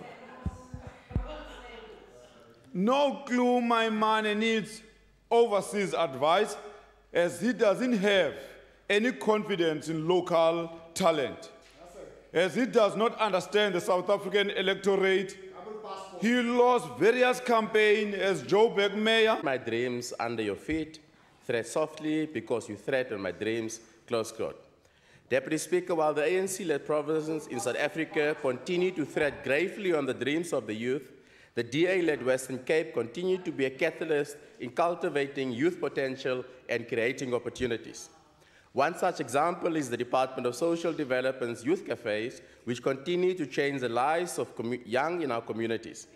Since the establishment, the youth cafes have benefited over 12,485 youth across the province, linking them to employment and business opportunities. Through the Vanguard Youth Cafe, for instance, 2017-2018, the Department of Social Development have set aside 7.6 million rand to ensure sustainable positive outcomes for the youth cafes, which is from Mitchells Plain, Vanguard, Vredendal, Groot Brakrivier, Oudtshoorn. Speaker, to borrow from W. Yeats once more, he writes, and I quote, "What men don't understand, he fears, and what he fears, he tends to destroy." These words, Speaker, sum up the ANC. They don't understand the youth or their struggle, so they fear them, and in fearing the youth, they're destroying the future of the youth. I thank you. Thank you. Order. In the absence of the EFF, it's again the DA. Honourable Maseko. Thank you, Deputy Speaker. Deputy Speaker, an answer to my parliamentary question revealed that the total number of reported cases of sexual violence between 2014 and 2017 is over 21,000 in the Western Cape only. That means that every month in the Western Cape, there are more than 450 reported cases of sexual violence. All that means that, shockingly, every day there are 15 or more cases of sexual violence reported in our police station in Western Cape. As we are sitting in the House, there may be an act of sexual violence happening out there, and these are only the reported cases. Deputy Speaker, let me paint a picture of the reality of what is happening out there. Courtney Peters, a 3-year girl, is left at home with a tenant, Mortimer Saunders. The sadistic tenant feeds the girl rat poison and molests the corpse. Her naked body is found 9 days later by a police search party in the bush. Yapi has just made first team rugby. On his first night away on a tournament, he drinks too much and passes out. His teammates want to teach him a lesson, and so they sodomize him with a broom and threaten to kill Yapi if he ever reveals the story. This is just one of the few incidences of sexual violence happening in our province and the country. This act doesn't choose a race, sexuality, gender, or a political affiliation. It is a horror that we are living with in our communities. Today, as we leave this House, I plead with every member of this House to make it a personal goal to fight whenever this injustice reveals its ugly heads. Is this the reality we want for our country? Is this reality we want for our country or our children? Or will we choose to fight Order. to stop this? Maybe your time has almost expired. I thank you, Deputy Thank you. Speaker. The ANC, Honourable Pierronkel. Thank you, Deputy Speaker. The ANC is disgusted and alarmed at the abuse of power by the DA in this province, and this abuse manifests itself in many ways. The latest example is the fact that the independent Members' Interest Registrar, Advocate Sean Willemse, hastily resigned after the Conduct Committee meeting last week. He is the third registrar to become a victim to the DA's manipulation. The abuse of power is not just confined to the registrar and two previously, but also seems to permeate the administration. The ANC suspects political meddling to protect errant DA leaders.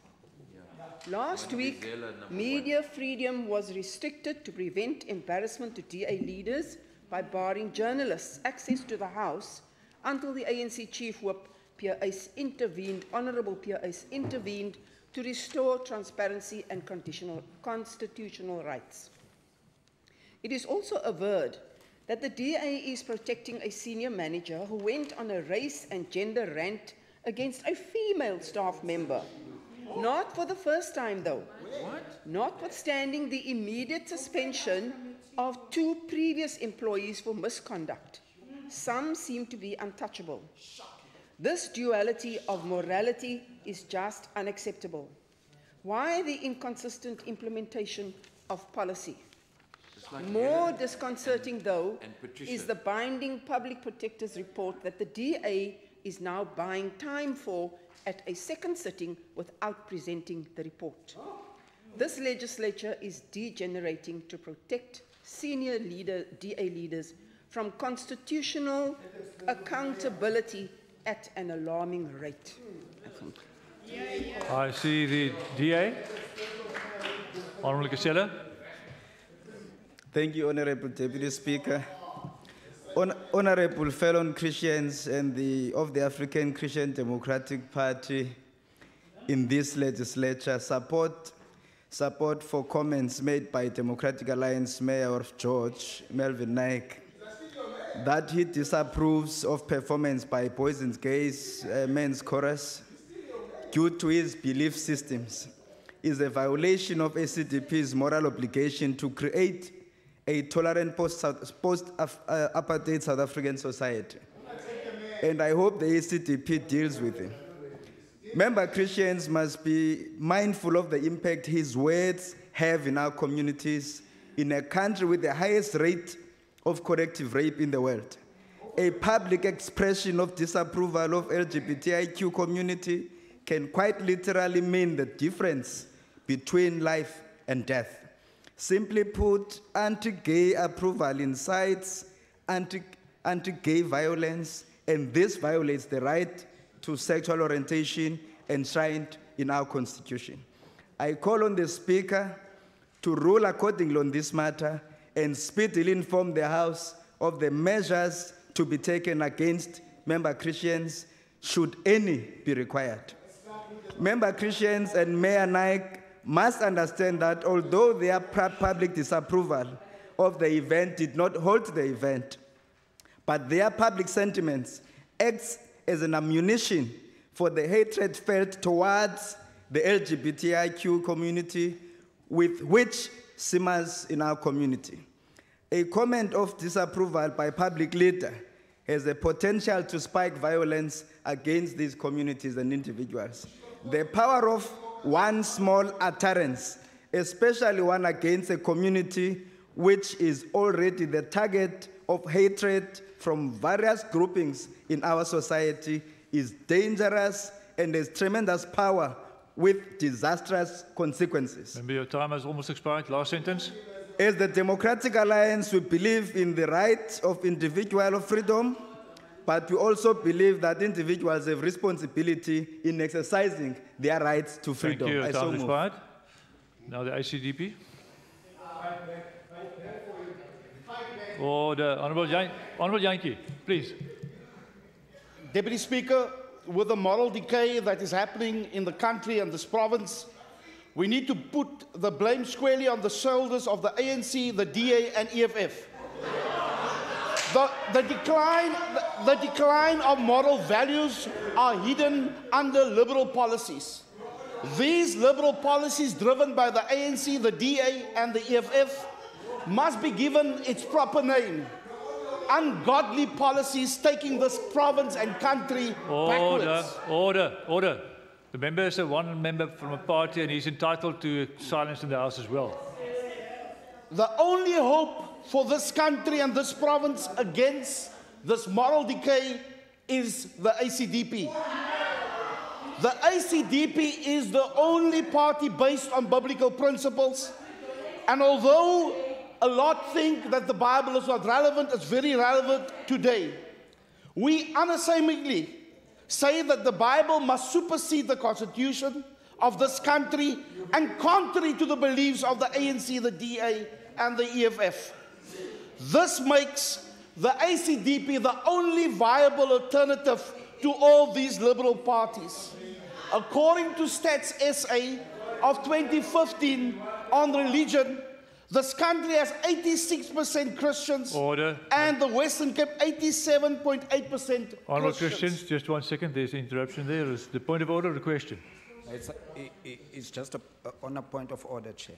Yes, I'm listening. Is it parliamentary to use this forum to campaign for elections of 2019? Order, member, that's your assessment of his speech. He is entitled to say anything in his statement. Member, you may continue. Mr. Speaker, if Christians in this country and in this province voted according to their Christian beliefs, we will see an ACDP government in 2019. So as the ACDP, we urge Christians to do the right thing and vote ACDP. I thank you. Thank you, member. The order, the ANC. Honourable Gillian.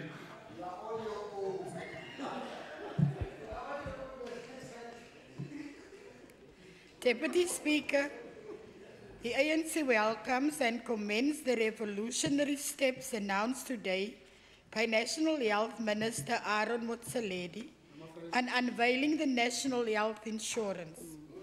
The NHI will assist to bring equal and quality healthcare services for all citizens, especially the poor, and make services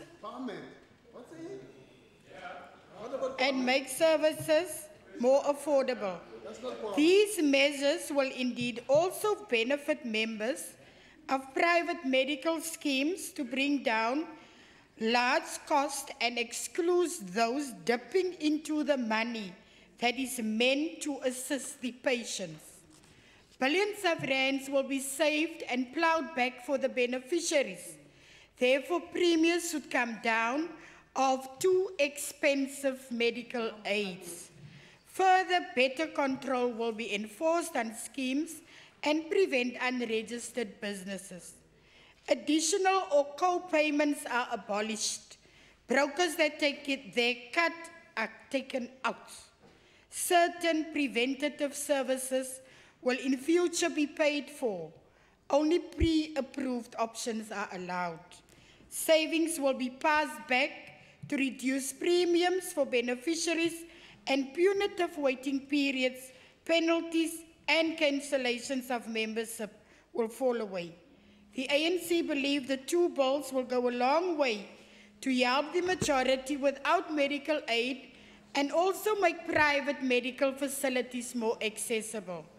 The new measures will be phased in to improve the medical scheme regime, not to cause disruption, and align medical schemes with the NHI. I thank you. All vote towards the... Thank you. The DA.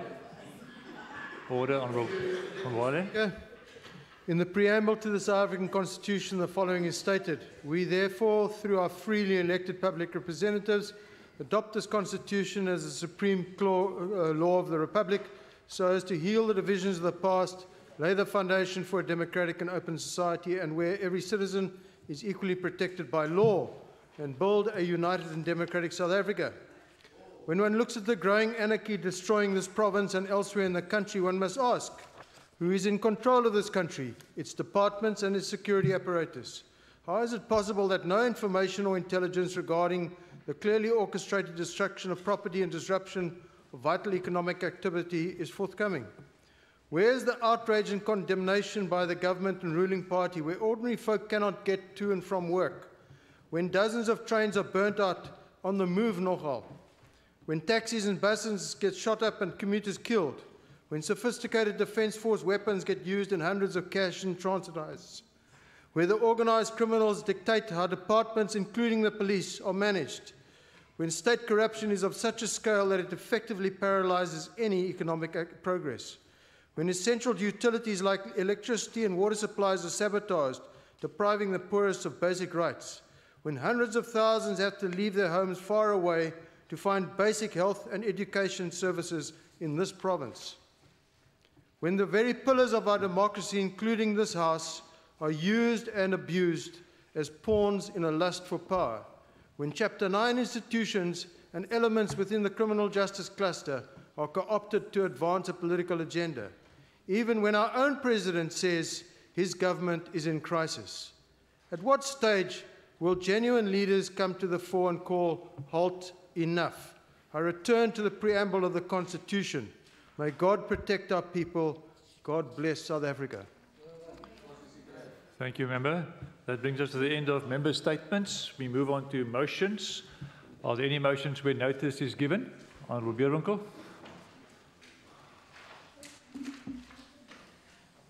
Deputy Speaker, I move with a notice that due to the limited resources available by government to dispense chronic medication across the province, I move that this House debates the possibility of the Western Cape Department of Health using off-site collection points such as community pharmacies as an alternative to give the community greater access to quality services with longer hours for collection of their medication as well. Thank you. Notice is taken. Honourable Schaefer.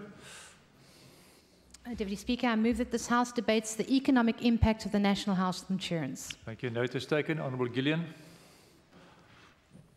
Honorable Deputy Speaker, I move with notice that the House debates working conditions of Western Cape medical practitioners, especially junior doctors and interns. I so move. Thank you. Notice is taken. Honourable Nkasila.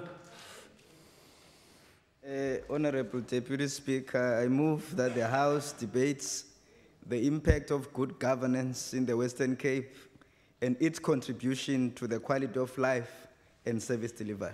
Thank you. Notice taken. Honourable Olivier. Deputy Speaker, I move that this House debates the recommendation by the Ministerial Task Team for history to be phased in as a required school subject. Notice is taken of that. Honourable Maseko. Thank you, Deputy Speaker. Deputy Speaker, I move that this House debates housing opportunities and ownership in the Western Cape. I so move. Thank you. Notice is taken. Honourable Schaefer first.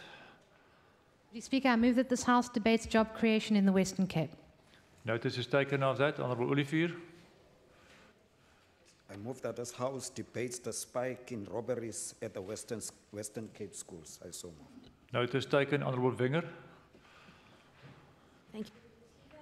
Notice that the House debates safety in the Western Cape. Notice is taken. Honourable Beerwinkel.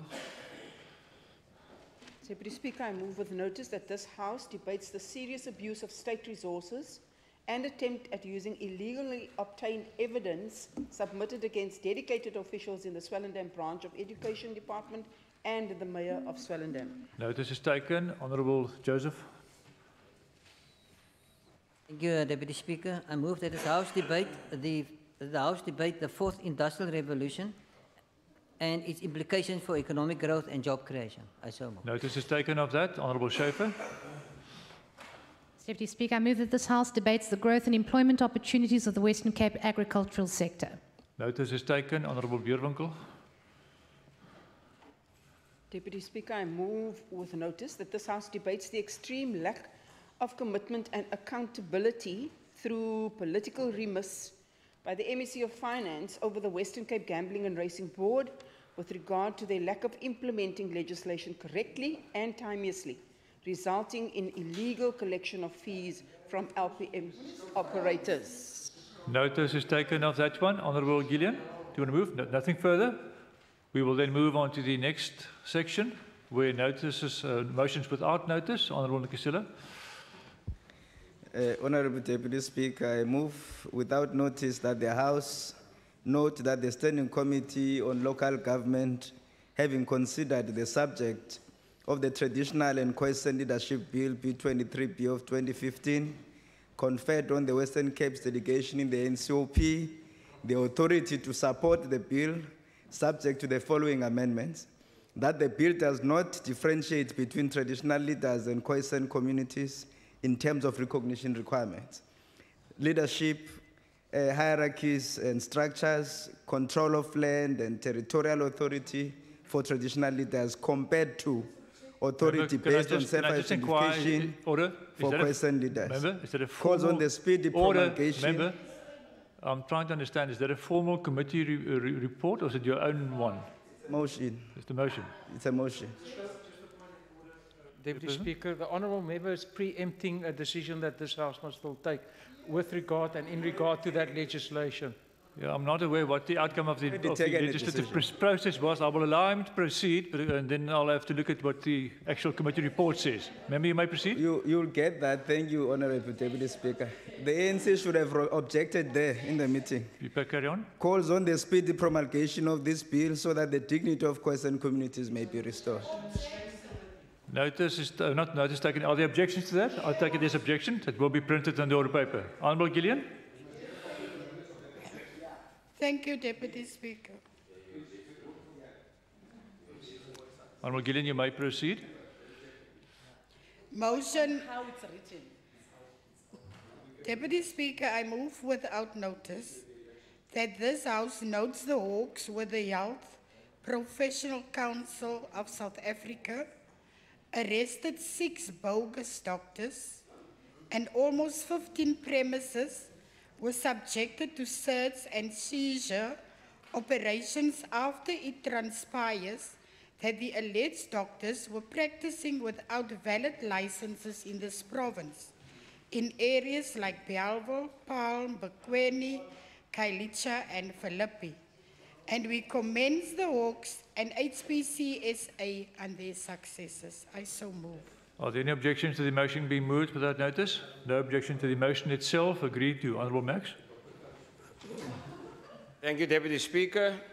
I move that this House wishes Springbok captain Siya Kolisi good luck as his team plays against England on Saturday at Newlands and claims their well-deserved clean sweep victory against the Roses. I so move.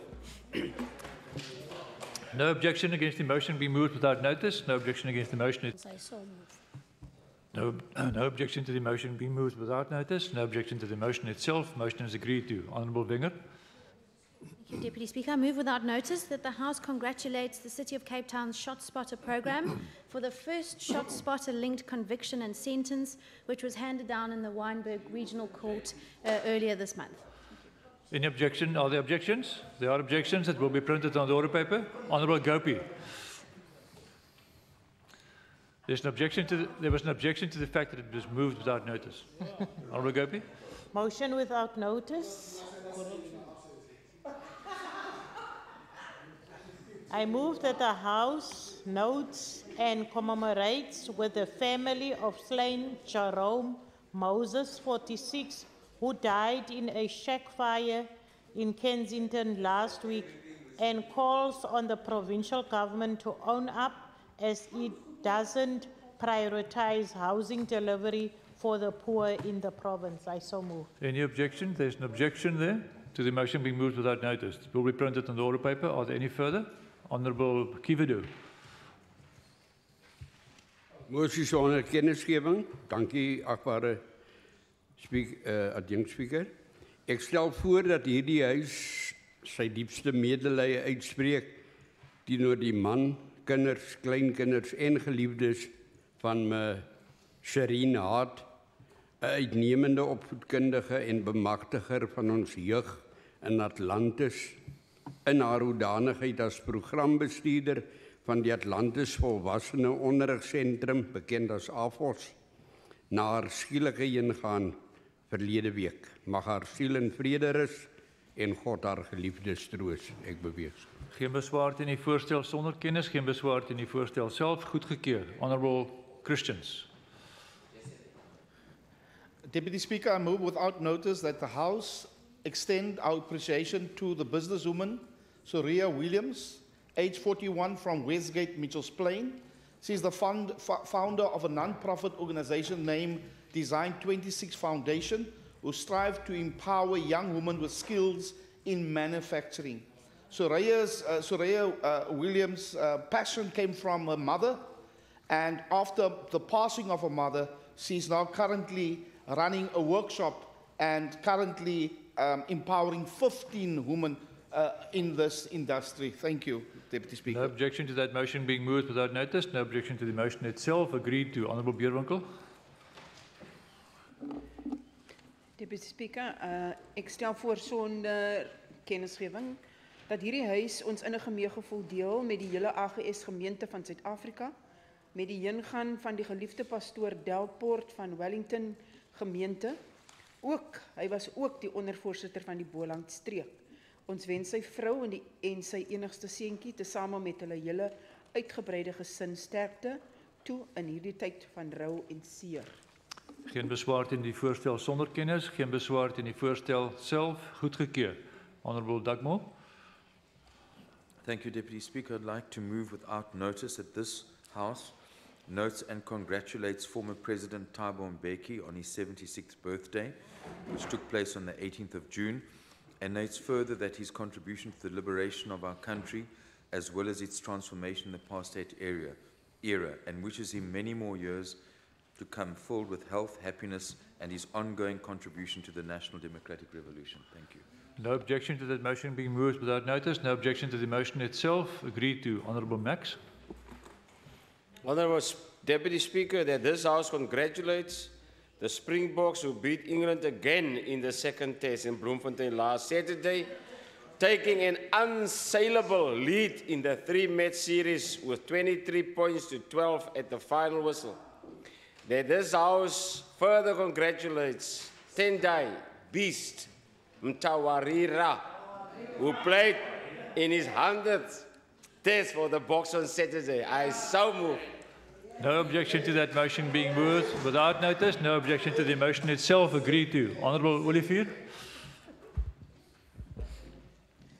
Deputy Speaker, I move without notice that this House notes 3 teachers of ACJ Pagat Primary School were hijacked in their cars at gunpoint inside the school premises by 5 armed men on Monday morning. Notes further that this is the 5th robbery at schools in the past few weeks.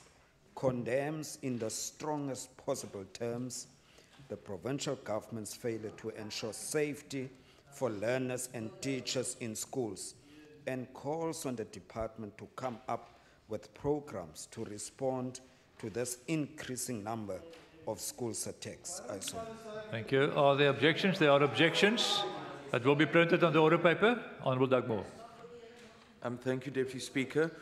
I move without notice that this House notes that the provincial government of the Western Cape of the Democratic Alliance spent 18 million rand from last year in July to March this year for security at the abandoned Helen Bowden Nurses' Home in Greenpoint, and notes further that the building is currently occupied by people who are forced to live in appalling conditions with no water, no electricity, and no sewage, and calls on the provincial government to render humanitarian and dignified services to the occupiers of the building, as the conditions they live in pose a risk to public health, and that such services be delivered in line with the Masakane principles.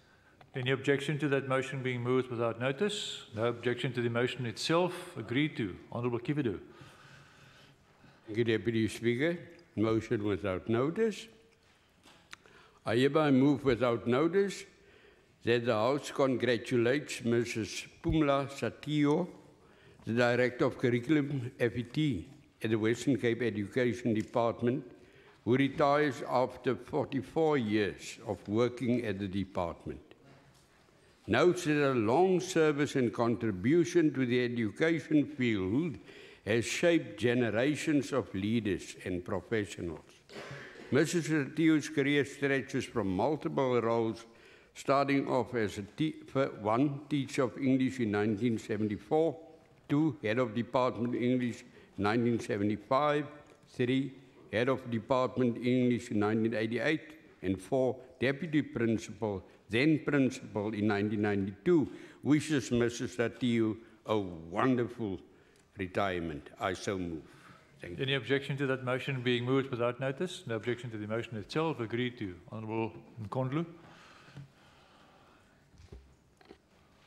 Thank you. I move without notice that the House notes that the bad DA campaign of a day zero in the drought-stricken Western Cape, which contributed to lower numbers of overseas tourists expected to visit the country in 2018. Notes further, hotels confirmed the negative messaging raised fear, which resulted in cancellations of forward bookings by tourists who were not sure about the water situation, condemns the Democratic Alliance for its handling of the drought situation, and calls on the National Tourism Minister to speed up his intervention to stabilize tourist visits to the country. Order. Are there any objections? There are objections. It will be printed on the order paper. Are there any further? Honourable Kisela. We are objecting there. Order. Honourable Deputy Speaker, I hereby move without notice that the House condemns the delay in the processing and consideration of legislation by the National Council of Provinces and urge the Speaker of the Western Cape Provincial Parliament, Honourable Shana Fernandez, to take this matter up with the Chairperson of the National Council of Provinces, Honourable Thandi Modise. Further note that a myriad of bills are piling up, waiting to be processed by various select committees to finalize their negotiating mandates.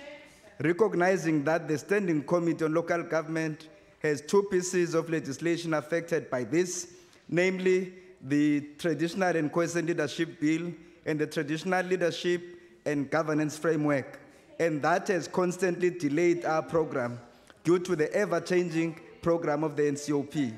resolves that this is an assault on democracy and undermines the constitutional provisions of cooperative governance. I so move. Nyachis. Are there objections? There are objections. It will be printed on the order paper. Honourable Chacham, do you want to move?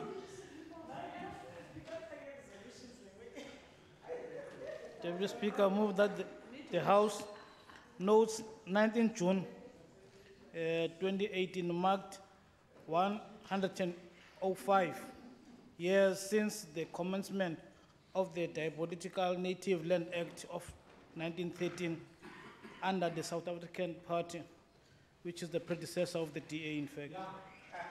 Notes further that the Act legalized massive land dispossession. Order. And calls for the national government to speed up the process of land expropriation without compensation as to reverse the colonial legacy. Are there any objections to the motion be moved without notice? There are objections. It will be printed on the order paper. Honourable Dugmore.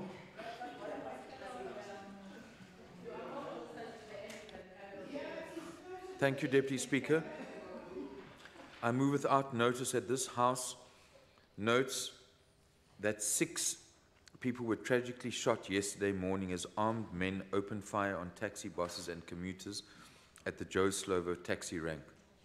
And notes further that 1 person was killed in the shooting, and notes that this is part of a turf war over routes, and condemns in the strongest terms the DA's Honourable MEC for Transport, Donald Grant, for his poor leadership, his indecisive leadership, and his inability to curb the taxi violence, which has become out of hand due to governance issues which fall under his purvey.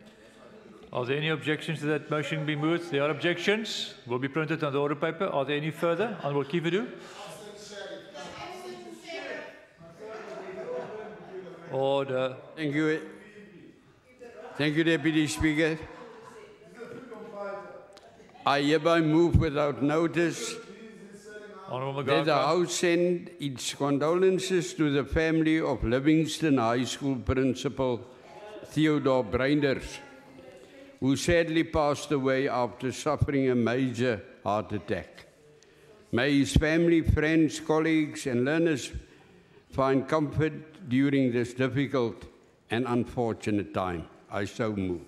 Thank you. No objection to that motion being moved without notice. No objection to the motion itself. Motion is agreed to. Honourable Makaleni.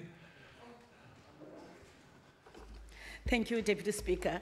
I move that the House notes Olani Landu, 35, convicted of kidnapping, raping, and killing 5-year-old Minentle Lekata, was sentenced to 3 life terms in the Western Cape High Court last week.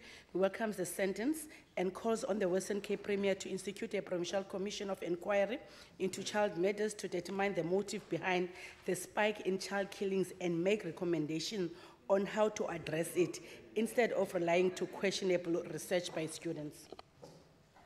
I couldn't hear the last part. Just say again. Instead of? Research of students. Okay. Well, there's an objection. I will have a look at the wording, but there's an objection, so it will be printed on the order paper. Are there any further? Honourable Dugmore.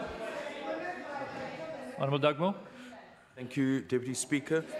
I move without notice that this House notes and wishes Kusatu in the Western Cape well for its Provincial Congress, which will take place at the weekend, and that this House notes further that the long-serving Provincial Secretary, Comrade Tony Ehrenreich, will be stepping down, and congratulates him for his commitment to the workers' struggle, and calls on his successor to take up the spear to hold the DA government as well as employers in the province to account.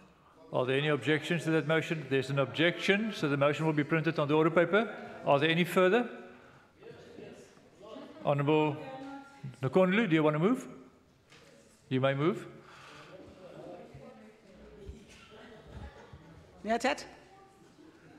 Oh, thank you, Deputy Speaker. I move without notice that the House notes the first quarterly labour force survey of 2018, which indicated that the number of employed increased in 6 provinces between Q4 of 2017 and Q1 of 2018, with the largest employment increase recorded in KZN, Gauteng, and the Western Cape, affecting 38,000 people.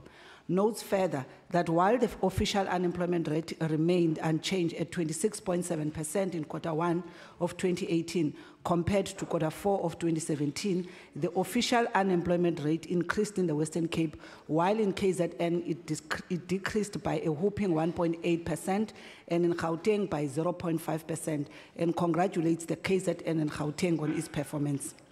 Are there any objections to that? There are objections. It will be printed on the order paper. Order. I see the Honourable Bierwinkel.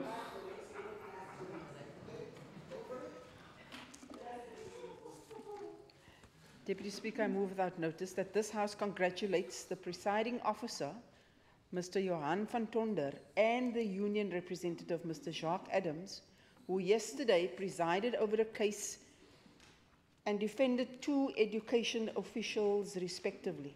In the process, giving the DA,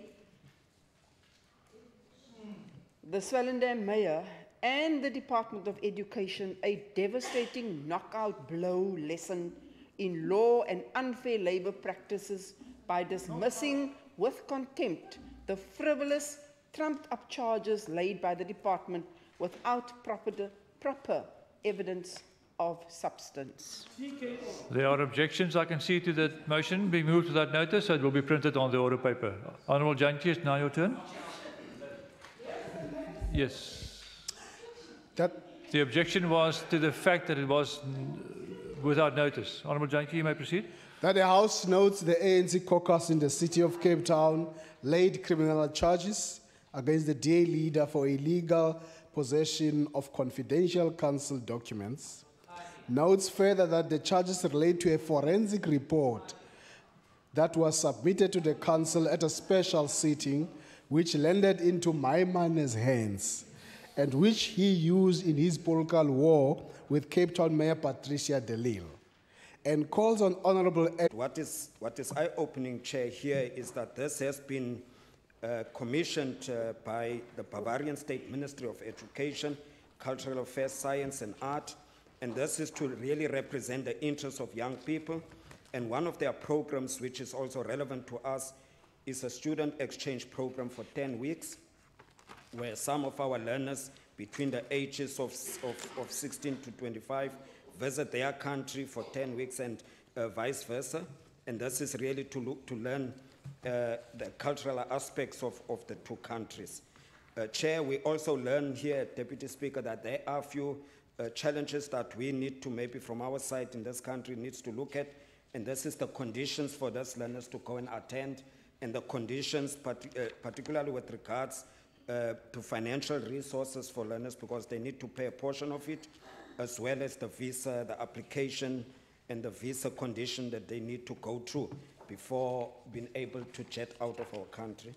The other areas that we visited is the Hans Seidel Foundation, and this was something new to me, that this is a political affiliated foundation which has about 35 countries around the world, and they are affiliated to the CSU, which is the ruling party in that kind of Germany.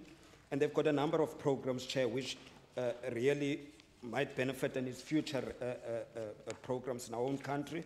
We were also treated by the Bavarian Ministry of Health in terms of their own health system, which was really also quite informative.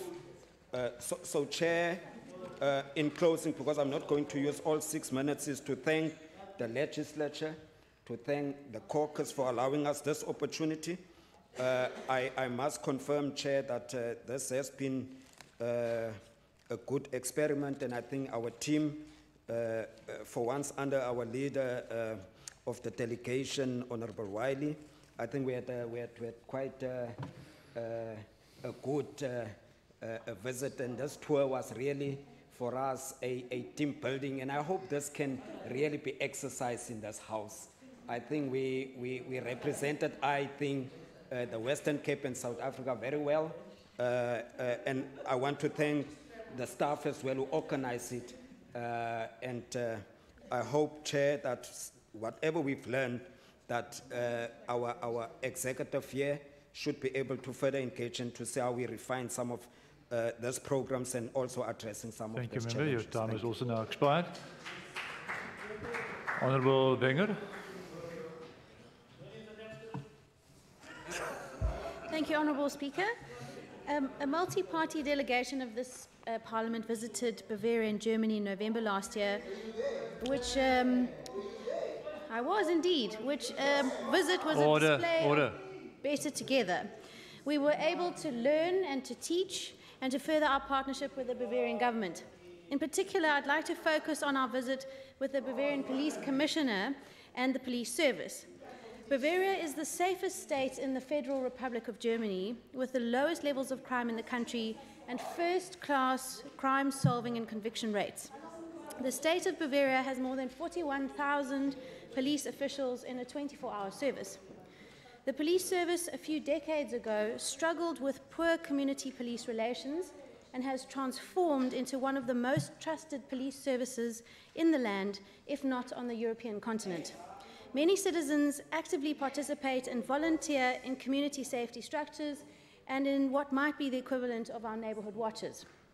But most interesting is the Bavarian Police's crime prevention strategies, which are whole-of-society focused and include awareness and collaboration.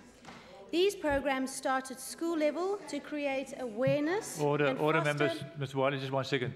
When Honourable Olivier spoke, he had absolute dead silence in the House. And we afforded him the opportunity, and he deserved that. And the same applies to the Honourable Wenger. I want the House to come to order now and listen to his speech. Member Wenger, Mr. Wiley, was it the same topic you wanted to introduce?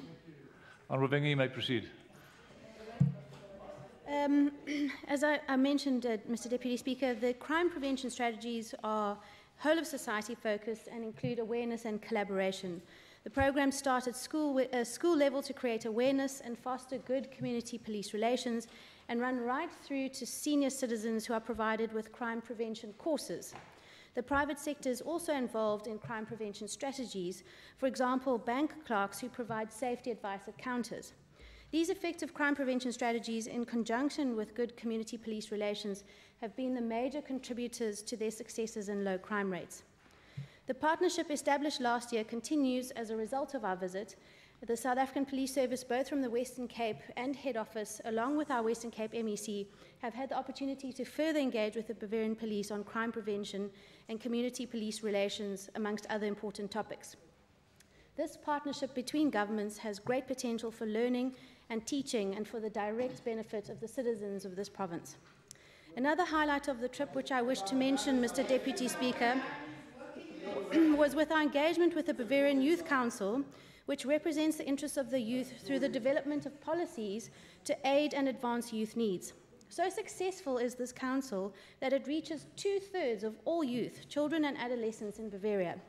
The council promotes values such as volunteerism, inclusion and integration of young people living with disabilities, a concern and care for the environment and its sustainable development, gender equality and open-mindedness, and as well as the prevention of sexual offences.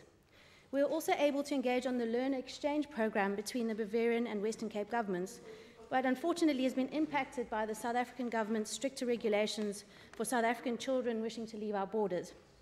Mr. Speaker, in conclusion, the Western Cape Bavarian partnership is healthy and thriving, and I wish to relay thanks to our colleagues with whom I shared this remarkable experience, and to this Parliament, and to the many partners we met in Bavaria who were warm, thoughtful and welcoming. Thank you. Thank you, Member. Honourable Botha. Thank you, Deputy Speaker. Deputy Speaker, our social cluster visit to Bavaria, Germany in November 27 really gave us an opportunity to learn their best practices in exercising oversight and holding the executive to account. As the chairperson of the Standing Committee on Community Development, I was especially intrigued by the health insurance models as well as the Nuremberg Handwerkskamer or Skill Center. It was interesting to note that the Germans have 2 health insurances, namely the statutory and private health insurance. Deemed a first world country, Germany's statutory health insurance applies to employees and pensioners with an income of less than 4,800 euros per month. The statutory health insurance is also compulsory for everyone with permanent residency in the country. As mentioned, they also have the private health insurance. This name gives it away, and it is of course similar to our private medical aids. This particular insurance is voluntary and a private contract and provides for employees and pensioners with an income of more than 4,500 euros per month. What I found surprising is that once you have opted for private health insurance, you cannot go back to statutory health insurance even after retirement. What was clear from the visit is that the Germans are ensuring that their citizens have access to quality health care, whether it be statutory or private. Skills development is of course quite critical, not only for us in the Western Cape, but for the entire country, as this will ensure that our people are ready for a job when an opportunity arises. In Germany, through the Nuremberg Handwerkskammer Training Center, they've realized this, and this is why they have placed an emphasis on the development of a wide variety of skills. These include sectors such as the energy sector, construction, hairdressing, baking, crafts, automotive, plumbing, and welding areas. Of course, in the Western Cape, we do have our apprenticeship game changer, where the focus is exactly that, skills development, so that our residents are empowered.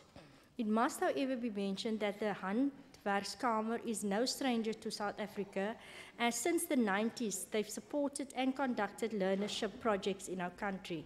Since 2011, their focus has been vocational training support for renewable energy, which includes the Green Cape Initiative, as well as our province's wind power project. Deputy Speaker, the Germans are known for their innovation, astuteness, and excellence. The partnership that we have established with the Bavarians can only help us to improve how we are serving the people of the Western Cape while ensuring that our executive are held to account. Thank you to all my colleagues who have made this visit memorable. We were one team flying the South African flag high, even though it was freezing cold and rainy. I thank you. Thank you, Member. That concludes the debate on this report. Are there any objections to the report being adopted? No objections, agreed to. While we conclude the business of the day, I think it's also the last opportunity that we will see Honourable Wenger for a while, and we wish her well for what lies ahead. That concludes the business. The House is adjourned.